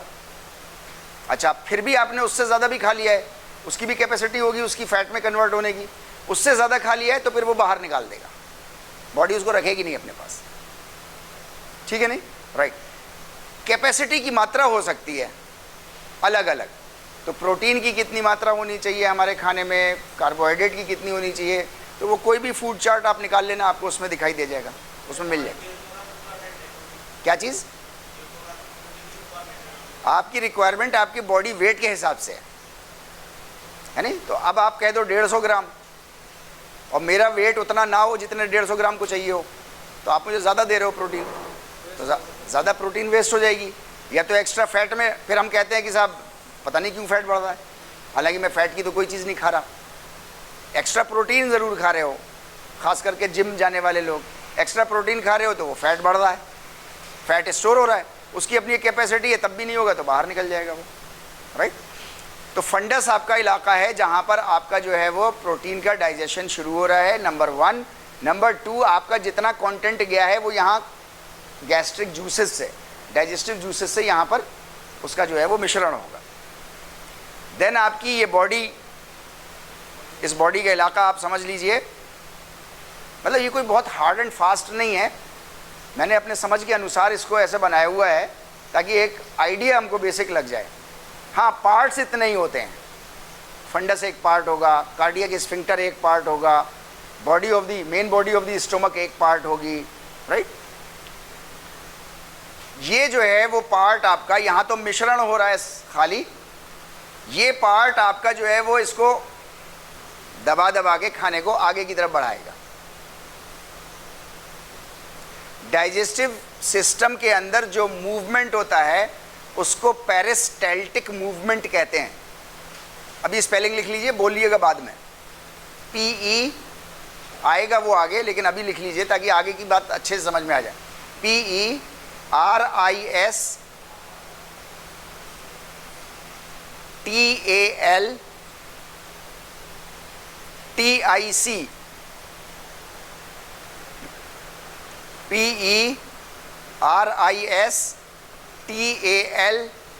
PERISTALTIC, peristaltic movement. जब मूवमेंट वर्ड के साथ लाएंगे तो पेरिस्टाल्टिक, ठीक है। इसका जी, इसका ओरिजिनल नाम जो है वो पेरिस्टाल्सिस है, टैलसिस, SIS, पेरिस्टाल्सिस, टिक नहीं है, टिक तब आएगा जब मूवमेंट वर्ड लगाओगे साथ में, वरना पेरिस्टाल्सिस। डाइजेस्टिव सिस्टम के अंदर भी मसल्सेस होती हैं, राइट, स्मूथ मसल्सेस कहते हैं उनको, राइट। मसल्स का काम होता है मैकेनिकल काम करना, ठीक है नहीं, चाहे वो स्मूथ हो, चाहे वो स्केलेटल हो, चाहे वो कार्डियक हो, उनका काम है मूवमेंट क्रिएट करना। डाइजेस्टिव सिस्टम के अंदर जो मूवमेंट होता है इसको पेरिस्टाल्टिक मूवमेंट या पेरिस्टाल्सिस बोलते हैं, राइट। और ये मूवमेंट बिल्कुल ऐसा होता है जैसा आपने केचुए को चलता हुआ देखा ना, ऐसे सिकुड़ेगा फिर आगे बढ़ेगा, सिकुड़ेगा फिर आगे बढ़ेगा, वो इस तरीके का पेरिस्टाल्सिस मूवमेंट होता है, जिससे जो है वो खाना कंटिन्यूसली हल्के हल्के एकदम से स्लिप करके ना जाए शिफ्टों में, ताकि एक जगह ठहरेगा, रुकेगा, तभी तो वो मिश्रित भी अच्छे तरीके से होगा, मिक्स्ड भी अच्छे तरीके से होगा जूसेस के साथ, प्लस उसको डाइजेशन भी उसका अच्छे से होगा और उसका एसिमिलेशन भी अच्छे से होगा। मीन्स अब उसको ब्लड में भी तो जाना है ना, तो वो भी उसका तभी होगा जब वो एक जगह रुकेगा, राइट। तो यहाँ पर एक मूवमेंट है, ये कॉन्ट्रैक्शन जो है ये पेट का मूवमेंट है, ये हिस्सा मूव करके इसको आगे बढ़ा देता है पाइलोरस में। पाइलोरस ये हिस्सा जो है एंड पार्ट ऑफ योर पेट is pylorus, beginning part of your पेट इज कार्डियक स्फिंक्टर या फंडस।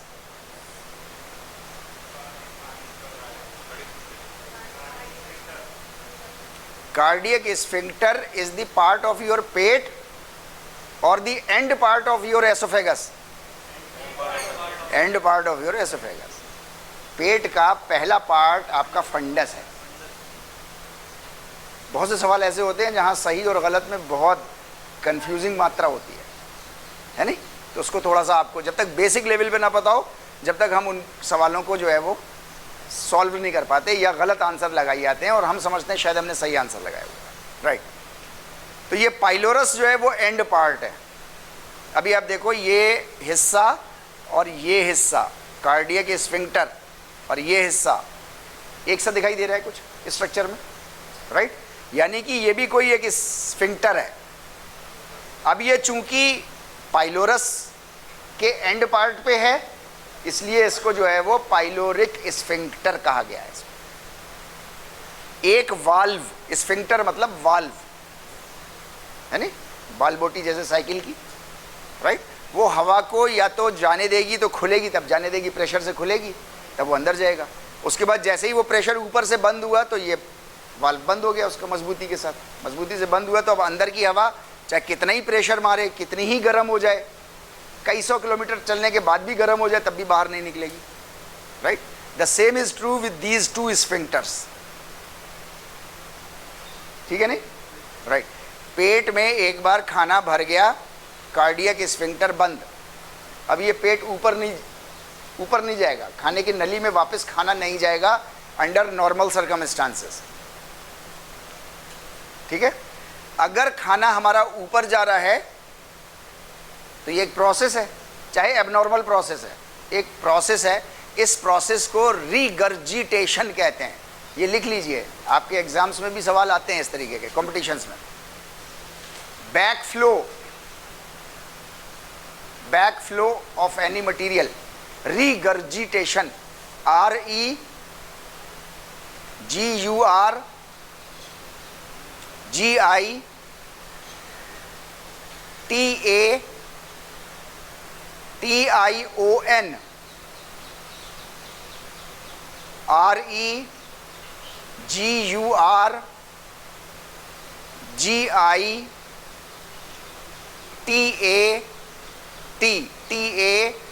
REGURGITATION, regurgitation. इसको हिंदी में, उर्दू में या किसी भी भाषा में जिसमें आप अच्छे से बोल पाते हो, समझ पाते हो, आप उसमें भी लिख सकते हैं इसको, राइट। रीगर्जिटेशन, रीगर्जिटेशन कहते हैं बैकफ्लो मारने को। खून भी बैकफ्लो मार सकता है, आपके दिल से निकला, आउटा एक बड़ी नली होती है, वो वापस भी बैकफ्लो मार सकता है, तो रीगर्जिटेशन। खाना भी बैकफ्लो मार सकता है, खट्टी डकार आती है आपको, तो खाना बैकफ्लो मार रहा है ना, तो दैट इज रीगर्जिटेशन, रीगर्जिटेशन हो रहा है, राइट। ये पाइलोरस है, तो आपके ये जो स्फिंक्टर्स हैं ये बैकफ्लो को रोकते हैं, ठीक है नहीं, राइट। जब तक अच्छे से मिश्रित नहीं हो जाएगा तब तक ये पाइलोरिक स्फिंक्टर नहीं खुलेगा। पाइलोरिक स्फिंक्टर को खुलने के लिए दो चीज़ों की ज़रूरत है। एक तो यहाँ से प्रेशर लगेगा पेरिस्टाल्टिक मूवमेंट का, राइट। दूसरा नर्वस सिस्टम इसको खुलने का ऑर्डर भी देगा साथ में, ठीक है नहीं। इतना पर्याप्त प्रेशर भी लगे और नर्वस सिस्टम की तरफ से ऑर्डर भी आए तो पाइलोरिक स्फिंक्टर जो है वो अपना रास्ता खोलेगा। ये आपका पहला पार्ट है, डुओडेनम इसको बोलते हैं। ये आपके स्मॉल इंटेस्टीन का पहला पार्ट है, राइट। अभी आपके स्मॉल इंटेस्टीन यहाँ पे लगा हुआ है। सवाल बन सकता है कि डुओडेनम पेट के कौन से हिस्से से लगा हुआ है और किससे अलग होता है, किससे लगा हुआ है और किससे अलग होता है। पाइलोरस से लगा हुआ है और पाइलोरिक स्फिंक्टर से अलग होता है। यहाँ तक बात क्लियर है बिल्कुल, राइट। तो हम लोग सिर्फ सिलेबस की एनाटॉमी नहीं पढ़ेंगे बल्कि हम लोग कंपटीशन की भी तैयारी साथ साथ जो है वो करते चलेंगे, ताकि कभी सवाल आए आपको तो आप दे लीजिएगा इसको, राइट। तो ये हमारे स्टोमक का आउटर एनाटॉमी है। बाहर से देखने में हमारा पेट जो है वो डुओडेनम और एसोफेगस से ऐसा है। डुओडेनम जो है वो, इसको याद रखिएगा, हम लोग आगे बात करेंगे डुओडेनम के बारे में। ये सी शेप का होता है, सी शेप दिख रहा है आपको, सी शेप का ही होता है सबके पास, राइट, राइट। स्फिंक्टर मैंने बोला आपको वो एक वाल्व है, राउंड मस्कुलर ऑर्गन है आपका, राउंड मस्कुलर ऑर्गन है जो खुलता और बंद होता है। एसोफेगस से कब खुलेगा वो? जब खाना आएगा या पानी आएगा तब वो खुलेगा, तभी खुलेगा ना, राइट। फिर पेट में चला गया खाना। पाइलोरिक स्फिंक्टर कब खुलेगा? जब खाना मिश्रित हो जाएगा और पेट जो है वो जोर मारेगा कि अब इसको इंटेस्टाइन में जाना है और नर्वस सिस्टम उसको कमांड देगा, राइट, वेरी गुड, है नी। अभी आप देखो ये स्फिंक्टर आपका है कार्डियक स्फिंक्टर या लोअर एसोफेजियल स्फिंक्टर, टेक्निकल नाम इसका लोअर एसोफेजियल स्फिंक्टर है। कार्डियक स्फिंक्टर पहचान के लिए है बस, ताकि कंफ्यूजन क्रिएट ना हो। इस वजह से आमतौर से हार्ट को समझ रहे हैं लोग, इसलिए उसको जो है वो नाम दे दिया गया है, राइट। आपके पास खाना है, खाना ये जाहिर सी बात है उबलेगा भी, है नी, कुछ होगा भी इसके अंदर, केमिकल प्रोसेस भी चलेगा, तो ये ऊपर ढक्कन को भी उछालने की कोशिश करेगा। तो वो ढक्कन जो है वो चूंकि इतना टाइट बंद है कि वो जल्दी उछाल नहीं पाएगा उसको, तो ये खाना एक बार आ गया तो ये बंद हो जाएगा, ठीक है। अब ये यहाँ भी बंद है और ये यहाँ भी, पाइलोरिक स्फिंक्टर, ये दोनों बंद है।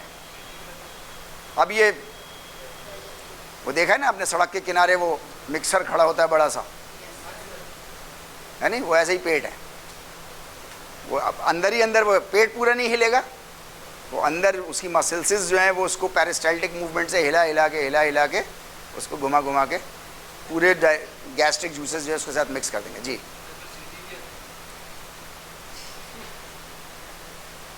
आ भी सकती है कभी सीटी,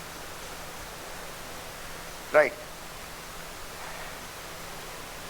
अगर ये खुल गया खाना जिस वक्त बॉयल हो रहा है, जिस वक्त केमिकल रिएक्शन आपके पेट के अंदर हो रहा है नहीं, तो उस वक्त आपको या तो डकार आएगी। अगर उसके साथ HCl चला गया तो वहाँ पे तो लाइनिंग नहीं है, लेयरिंग नहीं है HCl से बचने के लिए, क्योंकि HCl का कोई काम ही नहीं है वहाँ। वो एबनॉर्मल एक एक्टिविटी हुई है तो आपको यहाँ जलन महसूस होने लगेगी, जल जाएगा। अगर ज़्यादा किसी को जो है वो ये मात्रा ज़्यादा होती है तो उनका अंदर से एसोफेगस जो है वो पूरा छिल भी जाता है, खून खराबा भी हो जाता है फिर अंदर, क्योंकि HCl है वो तो जलाएगा गोश्त को, राइट। इसी वजह से जो लोगों को ज़्यादा रीगर्जिटेशन होता है, अब ये रीगर्जिटेशन से ही तो होगा ना, तो जिन लोगों को रीगर्जिटेशन होता है तो उन लोगों को कहा जाता है कि जब वो सोएं तो तकिया जो है वो थोड़ा ऊंचा लगा के सोएं, ऊंची पोजीशन में, ऐसे। अभी तो आप ऐसे करके सोते हो, वो ऐसा करके सोए ताकि वो रिगर्जिटेशन कम से कम हो पाए, कम से कम। लेकिन वो आमतौर से वो भी मसला होता नहीं उसका हल, वो तो आप वर्टिकल भी खड़े हो तब भी रिगर्जिटेशन होता रहता है। क्या चीज़? ओवर ईटिंग तो एक बहुत मामूली सी वजह है। ओवर ईटिंग को भी आपका डाइजेस्टिव सिस्टम बहुत अच्छे से झेलता है और कई सालों झेलता है, लेकिन स्ट्रेस को नहीं झेल पाता। स्ट्रेस जो है, स्ट्रेस या आपकी एंजाइटी, आप देखो ना, जैसे ही आपको कोई ज़रा सा स्ट्रेस पड़ता है तो फ़ौरन डकारें आने लगती है, पेट में हवा भर जाती है, ऐसा लगता है ना, फील होता है, राइट? ब्लोटिंग सी होने लगती है। क्यों? क्योंकि स्ट्रेस जो है वो कुछ अनवांटेड गैसेस क्रिएट कर रहा है। अच्छा, साथ में वो एक काम और भी कर रहा है। वो क्या कर रहा है कि आपका ये जो लोअर एसोफेजियल स्फिंक्टर है, कार्डियक स्फिंक्टर है, ये भी नॉर्मल एक्टिविटी करता है और ये ढीला हो जाता है, जिसकी वजह से वो रिगर्जिटेशन मारा उसने। इधर से तो बंद है, लेकिन इधर जोर ज़्यादा मार सकता है, तो इधर मारा उसने और इधर का खुल गया तो वो पूरा एसोफेगस में आपका खाना आ गया। लेकिन वो एक लेवल तक जाता है, फिर वापस चला जाता है, फिर जाता है, फिर वापस चला जाता है। जल्दी नहीं कंट्रोल हुआ तो एसोफेगस अंदर से इंजर्ड हो जाता है, खून खराबा उसमें हो जाता है, राइट? अभी यहाँ से खाना बंद है, अब वो खाना जो है वो ये हमारा पाइलोरिक स्फिंक्टर ये खुलेगा तो स्मॉल इंटेस्टीन में जाना शुरू हो जाएगा। स्मॉल इंटेस्टीन का कौन सा पार्ट पाइलोरिक से जुड़ा हुआ है? Duodenum, right? डुओडेनम आपका जुड़ा हुआ है। तो ये स्फिंक्टर की पूरी आपकी एनाटॉमी, फिजियोलॉजी एक समझने के लिए मैंने एक एक्स्ट्रा स्लाइड मैंने समझा कि शायद इसको समझाना, दिखा करके समझाना आसान है। वैसे आप लोग अगर गूगल पे स्फिंक्टर डालिए, नीचे बार लगा हुआ आता है, उसमें लिखा होता है ऑल, फिर छोटा सा लिखा होता है इमेजेस, फिर छोटा सा लिखा होता है वीडियोस, ऐसा होता है ना। मशीन है, उसको भी इस्तेमाल करना आना चाहिए ना हमको।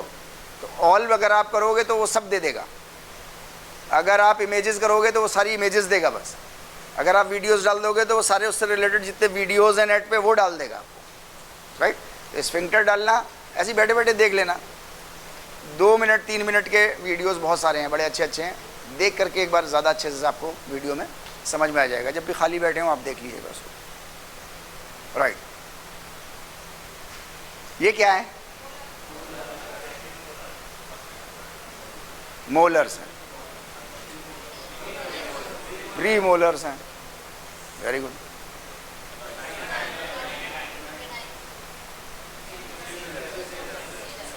Very good learning. Wisdom tooth कौन सा है?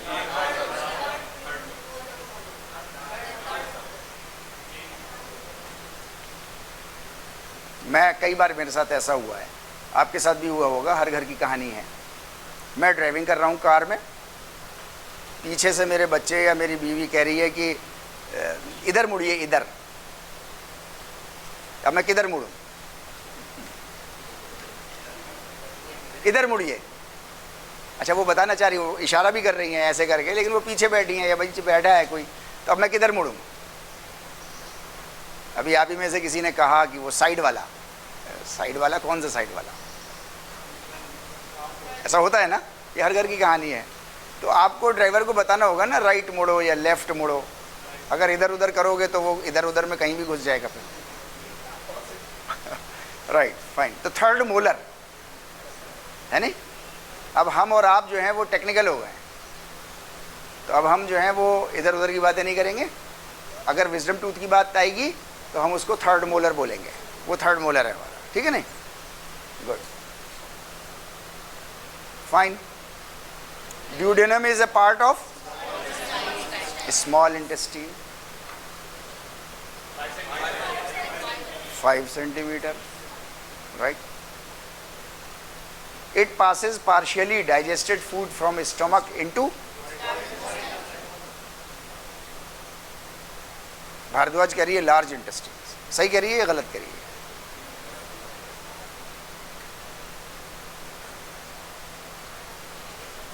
डुओडेनम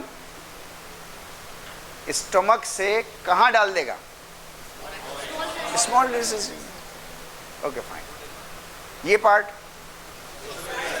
इससे तो हमारी आपकी दोस्ती है, है ना, फूड पाइप है हमारा ये, right. It is also called as food pipe. This is funds.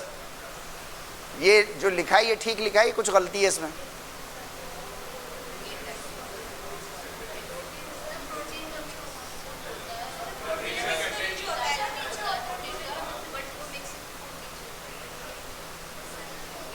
नहीं मुझे नहीं पता, आप बताओ। अभी देखा है, अभी भूल गए। सही लिखा है? सही कितने लोग कह रहे हैं? लिखा जो है वो सही है, फंडस तो ठीक है।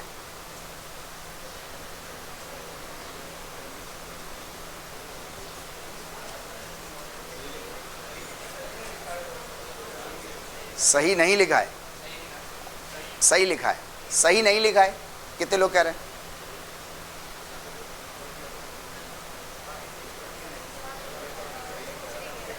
पीछे जाएं या मेरी बात पे विश्वास कर लेंगे? पीछे जाएं? बड़ा लंबा ले जाओगे यार।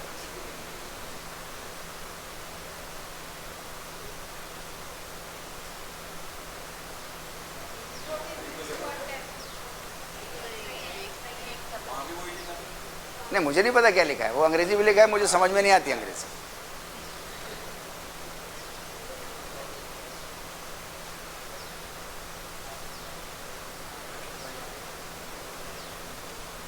वही लिखा है या कुछ और लिखा है? पूरी क्लास एक साथ बोल रही है? मेरी बात पे विश्वास करोगे? यार अभी नहीं कर रहे? करेंगे? अगर कहो करेंगे तो मैं बोलूं करेंगे। हाँ तो वही लिखा है। Okay fine. This one is cardiac. क्या करता है ये?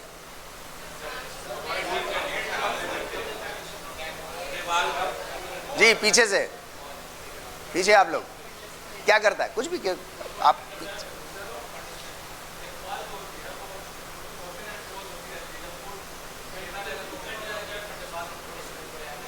ओके फाइन, सही। ये देखो ठीक लिखा है क्या? गड़बड़ हो सकती है कहीं लिखे में, फिर मत कहना मुझसे गड़बड़ हो गई सर। ठीक है, बिल्कुल ठीक लिखा है। ठीक है, ये क्या है? स्टमक का बॉडी पार्ट है, ये भी ठीक लिखा होगा।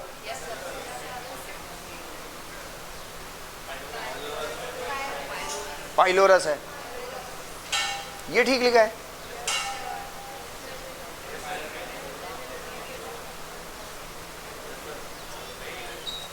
जी पीछे से आप लोग, ललित आप लोग पीछे से, निखिल, ये नीचे जो लिखा है ठीक लिखा है। It contracts to empty the material from the stomach.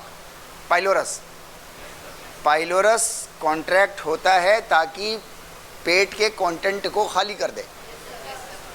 सही बात है गलत हो? ये क्या है?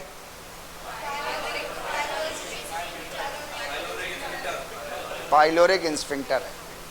ये क्या कर रही है? राइट, ठीक है नहीं? Fine fine fine.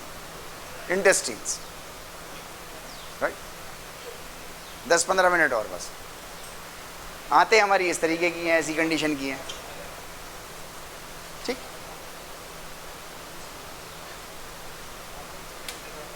कुछ चेंज भी तो होना चाहिए यार, ये सारे एनाटॉमी पढ़ते रहेंगे, राइट। तो हमारे पास दो तरह की इंटेस्टिन्स हैं, वो हमको आपको सबको पता है ना? 2 types of intestines, small and large. ये नाम क्यों दिया हुआ है इनको? Why small is small and why large is large? वो चौड़ी ज़्यादा होती है, पतली ज़्यादा होती है, और कुछ? तो इसको जो है वो स्मॉल एंड बिग कह देते हैं। स्मॉल एंड बिग भी कह सकते हैं ना? नहीं कह सकते?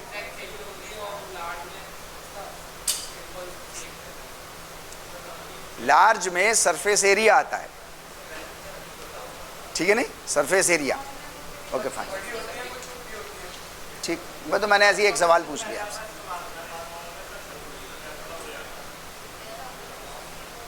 स्मॉल इंटेस्टीन के बारे में अभी हम लोग बात करेंगे। स्मॉल इंटेस्टीन हमने देखी ना, ऐसे गुची पुची है ना, ऐसा है। जैसे किसी नालायक लड़के ने यहाँ अलीगढ़ आने से पहले अपने ब्रीफकेस में कपड़े ठूंस दिए, ऐसे ही, ऐसी ठूसी हुई है। इसको सीधा करें तो ये जो है वो पूरी एक बस के बराबर है, राइट। 9 मीटर की है। क्या चीज़? नहीं, जानवरों में भी होता है। हाँ, इंसान भी जानवर ही है। आपने देखा है उसको, बकरे? Okay, right. तो ये एक तो ये इसकी एक 9 मीटर्स लंबी है नहीं, ऑलमोस्ट एक बस के बड़ी वाली बस जो होती है, राइट, मिनी बस नहीं। इसके ये जो फोल्ड्स हैं और उतार चढ़ाव जो हैं इसके, है नहीं, एक तो मुड़ी तुड़ी है, ये देखिए यहाँ से मुड़ी हुई है, ऐसे करके मुड़ी है ये सब, और ऊपर से इसमें उतार चढ़ाव भी हैं। कहीं से थोड़ी नुकीली होगी, कहीं से ऐसे करके होगी। चूंकि है 9 मीटर लंबी, हम पूरे 5.5 फीट के हैं, है नहीं। 9 मीटर मतलब हो गया करीब 28-29 फीट। तो इसको जो है वो अंदर लपेट लपाट के रखा गया है, तभी इस तरीके से रह सकती है ये, ठीक। कंपटीशन में 2-3 बार ये सवाल आ चुका है कि इंटेस्टीन्स को फोल्ड्स और रिजेस में क्यों रखा जाता है।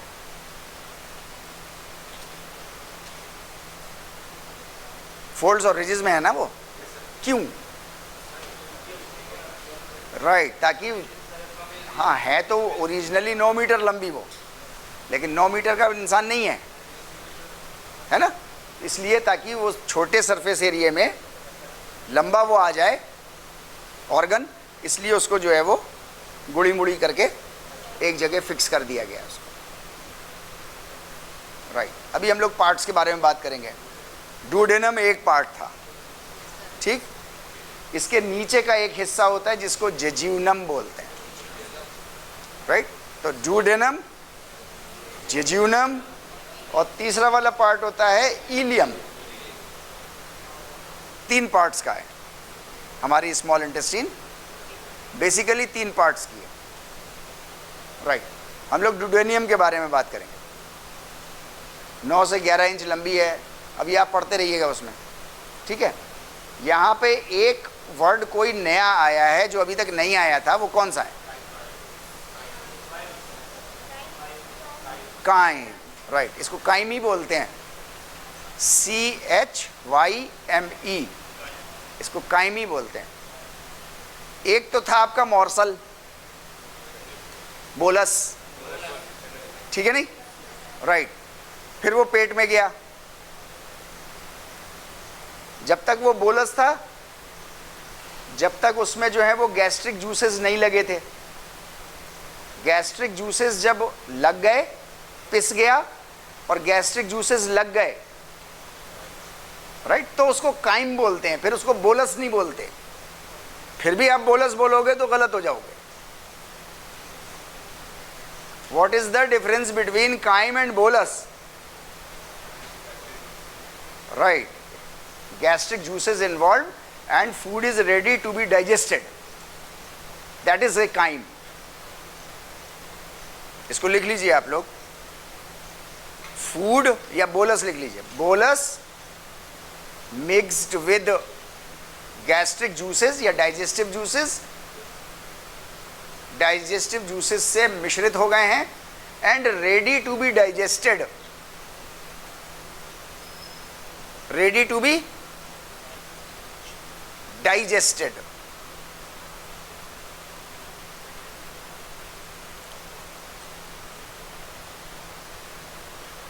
या खाली फूड बोल दीजिए, food mixed with digestive juices and ready to be digested, ठीक है नहीं, इसको बोलते काइम।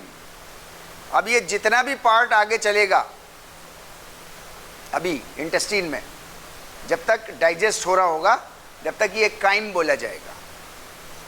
अभी फूड है, मोटे मोटे पार्ट्स हैं, अभी उसके अलग अलग हिस्से नहीं हुए, कार्बोहाइड्रेट सिंपल शुगर्स में नहीं बना, फैट अभी फैटी एसिड्स और ग्लिसरॉल में कन्वर्ट नहीं हुआ।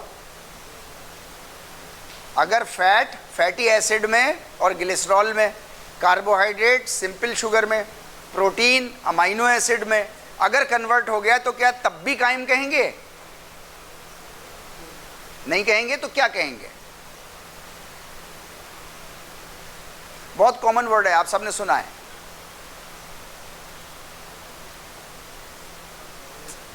मैं सवाल समझा पा रहा हूं आपको? मैं ये कह रहा हूं कि अभी तक तो कायम हो गया, बोलस था, बोलस कायम में बदल गया, ठीक है। अब कार्बोहाइड्रेट पूरी तरह से डाइजेस्ट हो गया, टूट गया, टूट के वो सिंपल शुगर बन गया, ग्लूकोज बना, फ्रक्टोज बना, जो भी बना सिंपल शुगर बन गया। फैट जो है वो टूट करके ग्लिसरॉल या फैटी एसिड ये बन गया। प्रोटीन जो है वो अमाइनो एसिड्स बन गए। ऐसा ही है, राइट है तो खाना ही। तो अब क्या कहेंगे इसको? अभी भी कायम कहेंगे इसको? अब सिंपलर फॉर्म में हो गया ना अपने, अब क्या कहेंगे इसको?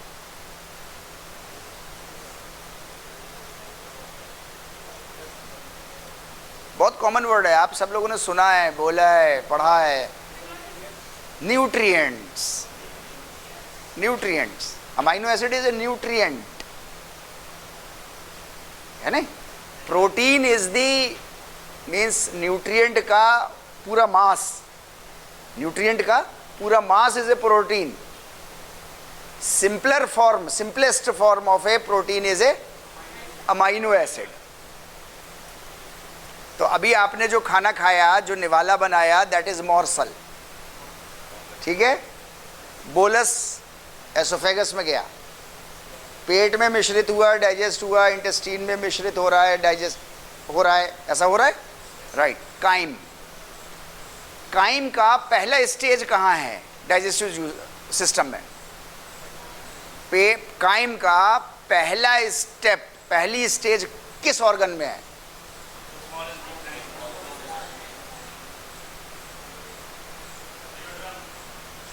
Duodenum, okay. पेट में क्यों नहीं है? हैं? पेट में मिक्स हुआ, पेट में डाइजेशन शुरू हो रहा है ना उसका, शुरू तो हो गया ना, प्रोटीन शुरू हो गया, तो वो कायम क्यों नहीं है? टेक्निकली वो कायम है ना।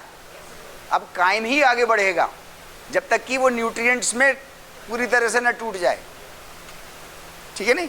तो पेट is the very first organ of your digestive system where chyme is formed, जहां पे काइम बना है, राइट, पहली बार का, राइट।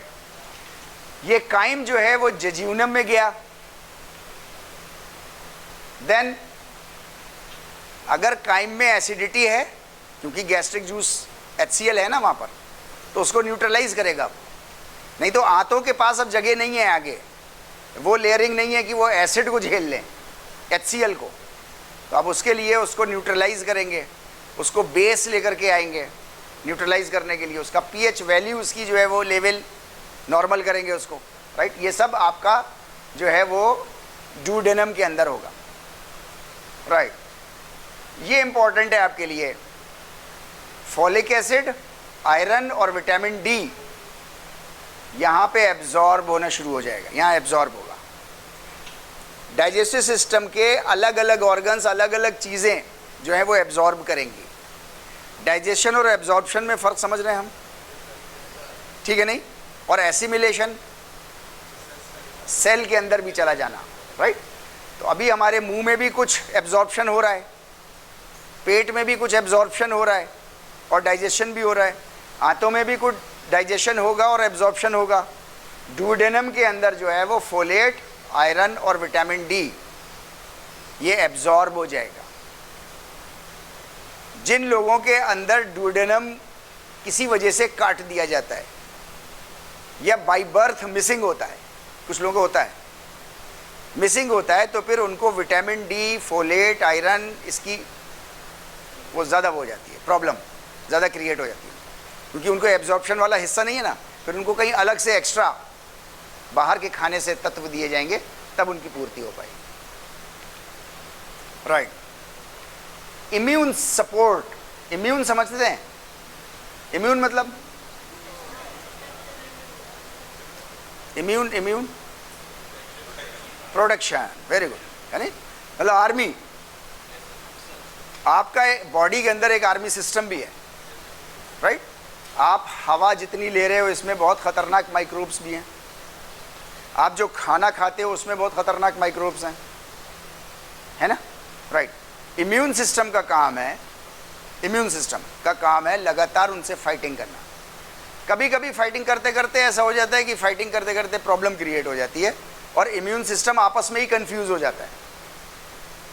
इम्यून सिस्टम के सेल्स होते हैं जिनको टी सेल्स बोलते हैं। इम्यून सिस्टम के सेल्स होते हैं जिनको टी सेल्स बोला जाता है। लिख लीजिए इसको, the cells of the immune system are T sales.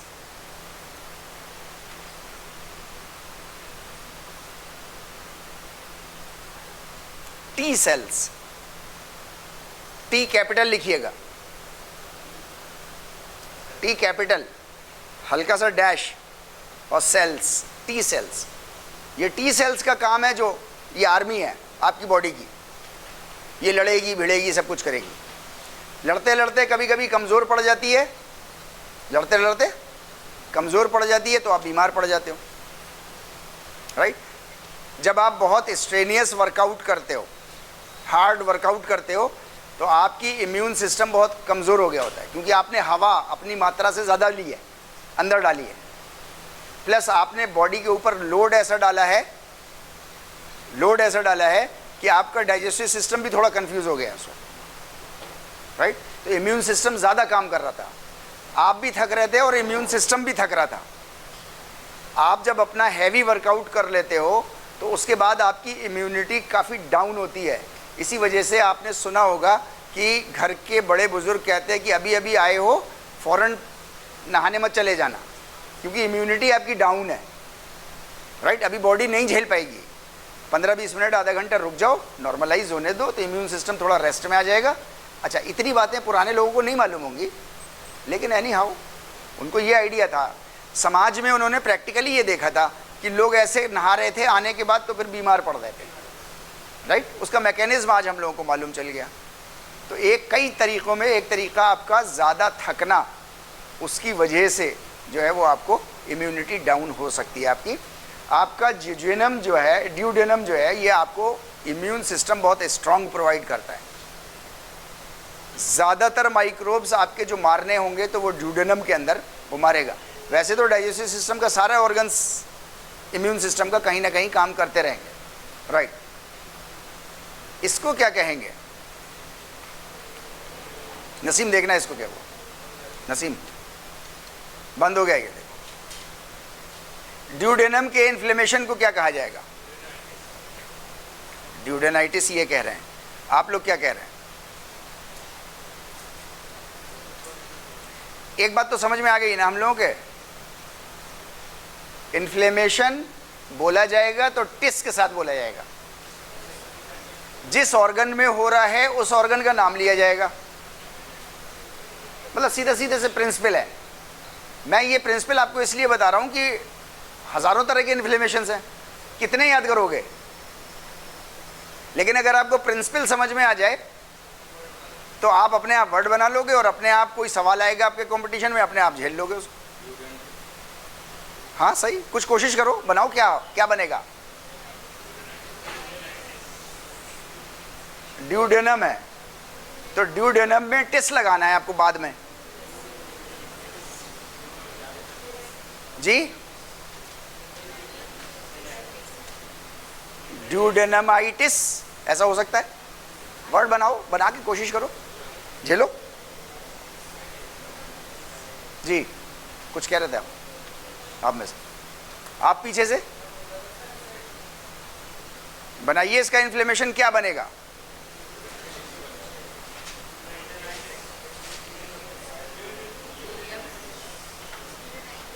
ड्यूडेनाइटिस, ड्यूडेनमाइटिस, कुछ बनेगा ना ऐसा? क्या बनेगा? बना है कुछ? वहां बन गया, बन गया तो बोल दो उसको, राइट, ओके फाइन। अरे पूछो या उससे पूछ के पूछोगे, उससे पूछ के पैदा हुए थे?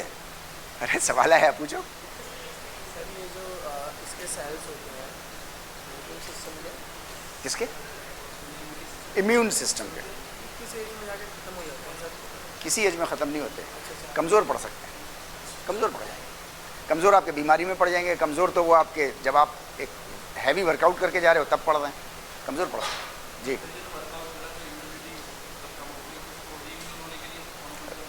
आपको रेस्ट करना है, रेस्ट करना है और ठीक ठाक लेवल पे खाना खाना है, ठीक ठाक लेवल पे, कोई एक्स्ट्रा चीज़ें नहीं खानी है आपको, ईरान तुरान की इतने बड़े बड़े डब्बे ख़रीद लाए और ये ले आए बोले, ऐसा कुछ नहीं। आराम से जो घर का खाना होता है हाँ ले लीजिए, लेकिन रेस्ट असल में सबसे पहले ज़रूरी है, रेस्ट ज़्यादा ज़रूरी है।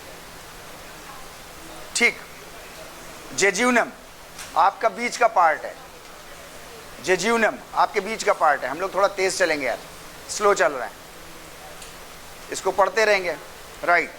शुगर, फैटी एसिड और अमाइनो एसिड, वहां पे फोलेट, आयरन और विटामिन डी का एब्जॉर्प्शन। यहां पर आपकी शुगर मतलब कार्बोहाइड्रेट, फैटी एसिड फैट्स और आपके अमाइनो एसिड्स, ठीक है नहीं, प्रोटीन, ये आपका जो है वो यहां पर हो रहा है। सबसे ज़्यादा स्ट्रॉन्ग और सबसे ज़्यादा तेज़ केंचुए जो है वो जेज्यूनम में चलते हैं। पेरिस्टाल्टिक मूवमेंट सबसे ज़्यादा यहाँ होता है, पेट में होता है, स्लो होता है, ड्यूडेनम में है वहाँ पे भी स्लो है, यहाँ बहुत तेज़ है।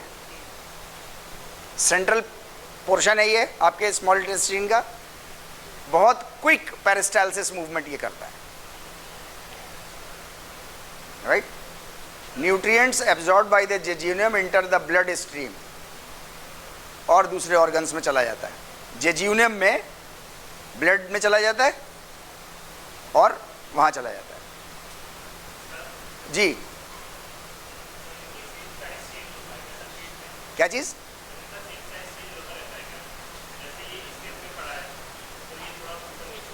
ये ऊपर नीचे आपके खाने के उससे वजह से हो सकता है कि आपका खाना कितना हार्ड है, ये तो हो सकता है। लेकिन ऐसे शेप ऐसा है कि जैसे फॉर एग्जांपल यहाँ से फोल्ड है, तो ये ऐसा नहीं है कि कल को ये फोल्ड यहाँ नीचे चला जाएगा, ऐसा यानी किसी इंजरी में चला जाए, फट जाए, कट जाए, वो एक अलग चीज़ है, राइट। ऐसे नहीं जाएगा कि नॉर्मल सर्कमस्टांसेस में वो रहेगा वैसे जी। फ्लेक्सिबल भी है। मसल्स, एक मिनट, मसल्स जितनी भी होंगी उनके अंदर फ्लेक्सिबिलिटी जो है वो उनका कोर कैरेक्टरिस्टिक है किसी भी मसल की, चाहे वो हार्ट की मसल हो, स्केलेटल मसल्स हो, चाहे वो स्मूथ मसल्स हो। तो चूंकि इसमें मस्कुलर पार्ट है और अच्छा खासा है, इस वजह से इसके अंदर फ्लेक्सिबिलिटी भी होगी। आप कुछ करें, क्या चीज़? नहीं, एसिमिलेशन हो रहा है ना, शुरू हो गया ना, ये देखो आप ब्लड स्ट्रीम में जाने लगा। जेज्यूनम नहीं हो तो आपके मुंह से भी रहा है ना, कार्बोहाइड्रेट का हिस्सा वहाँ से शुरू हो गया ना, सलाइवा से, है नहीं। आपके नीचे जुबान के नीचे दो काले काले हिस्से होते हैं, मुड़ करके देखो ऐसे, है ना, तो वो डायरेक्ट छेद हैं, वो डायरेक्ट जो है वो ब्लड स्ट्रीम में जाती है वो चीज़। इसी वजह से जो हार्ट अटैक के पेशेंट्स हैं उनको एक दवा रखवाई जाती है ऊपर की पॉकेट में, है नहीं, और ज़ुबान के नीचे रखने को कहा जाता है ताकि वो उसको डाइजेशन ना होना पड़े, वो डायरेक्ट ब्लड स्ट्रीम में चली जाए, और जैसे ही ब्लड स्ट्रीम में जाएगी वैसे ही वो कार्डियक मसल के पास जा करके काम कर सकती है शॉर्टेस्ट पॉसिबल। तो ऐसी बहुत सी दवाएं और भी आती हैं जो सीधे आपके ब्लड में जाती हैं, राइट। इसी तरीके से आपका जो है कार्बोहाइड्रेट का कुछ हिस्सा जो यहाँ कांटेक्ट में आ जाता है ज़ुबान के नीचे, सामने वाला हिस्सा, उसके नीचे का हिस्सा उसमें आ जाता है, वो सब डायरेक्ट ब्लड स्ट्रीम में, तो वो भी एसिमिलेट हो रहा है वो सारा का सारा, राइट। ओके, तो जेज्यूनम के इन्फ्लेमेशन को भी कोई TIS लग करके ही कहते होंगे, ठीक है नहीं? क्या? अपेंडिक्स अलग वो है, वो आएगा लार्ज इंटेस्टाइन में, आप उसमें बात कर लीजिए, राइट। इलियम तक आज हम लोग करते हैं, आगे का फिर हम लोग कल करेंगे क्योंकि अभी टाइम हम लोग का ज़्यादा हो रहा है। क्या चीज़? बैक कर दें जी, बताएं। कुछ कह रहे हैं आप? लास्ट लाइन ये ज्यूजोनाइटिस, आपके पास वो स्लाइड पहुंचे तो आप देख लीजिएगा उसमें।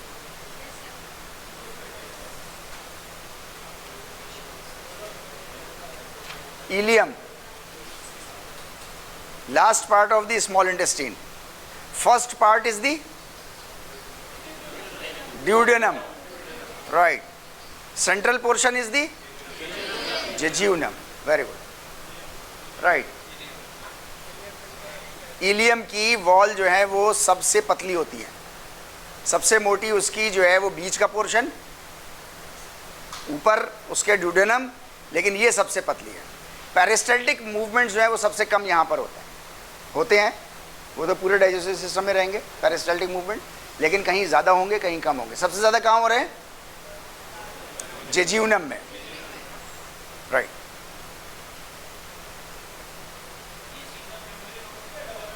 क्या चीज़? ये जो है वो ट्रिपल मेम्ब्रेन है। डाइजेस्टिव जूस जितने भी हैं, वो डाइजेस्टिव ऑर्गन्स जितने भी हैं, वो सब थ्री लेयर्ड हैं, सब प्रोटेक्शन के लिए। क्योंकि उसको डील किससे करना है? सबसे बड़ी प्रॉब्लम जो है डाइजेस्टिव सिस्टम के साथ, सबसे बड़ी प्रॉब्लम है HCl। तो HCl से उसको बच के रहना है किसी भी तरीके से, नहीं तो हमारा खाना पीना। अच्छा, HCl जो है जब आप स्ट्रेस की कंडीशन में होते हो तो HCl एज इट इज़ जो है वो आपके इंटेस्टाइन में भी चला जाता है। कहते हैं ना अल्सर हो गया पेट में अल्सर, तो पेट में अल्सर वो HCl चूँकि ऐसे ही क्या चला गया है, तो वो लेयर्स हाँ कमज़ोर होती हैं, पेट में बहुत स्ट्रांग होती हैं, क्योंकि पेट में प्योरेस्ट फॉर्म में होता है HCl। तो सब जितने भी होंगे वो सब थ्री लेयर्ड ही होंगे एक्स्ट्रा प्रोटेक्शन के साथ आपको, राइट। इलियम का काम है आपके वाटर को एब्जॉर्ब करना और विटामिन्स को, स्पेशली B12। अभी आप देखो, हम लोग कल बात कर रहे थे, पानी पिया तो 1 घंटा लग रहा है नहीं? वहाँ से चलता हुआ आएगा, पानी होते होते यहाँ तक आएगा, अब यहाँ जाके एब्जॉर्ब होगा, 1 घंटा लगेगा, ठीक है नहीं? कल हम लोग उसके बारे में बात कर चुके थे, राइट। हमारे स्मॉल इंटेस्टीन के अंदर जो है वो विली और माइक्रोविली नाम के स्ट्रक्चर होते हैं, बहुत छोटी सी घास, उसके बारे में हम लोग कल बात करेंगे। मैं सिर्फ उनका स्ट्रक्चर आपको एक दिखाई देता हूँ। ऐसा स्ट्रक्चर होता है, आपकी छोटी हाथ अंदर से ऐसी है। अब ये विली हैं, सारे जितनी भी हैं ये सब विली हैं, बहुत छोटे से प्रोजेक्शंस हैं, ऐसे उंगली जैसे, माइक्रोस्कोपिक हैं। ये विली है, अभी इसी विली में माइक्रोविली, इनके भी छोटे होंगे और जो इलेक्ट्रॉन माइक्रोस्कोप से दिखाई देंगे आपको, राइट। इनके बारे में हम लोग अगली क्लास में बात करेंगे, कल नहीं बात करेंगे, हाँ मंडे में बात।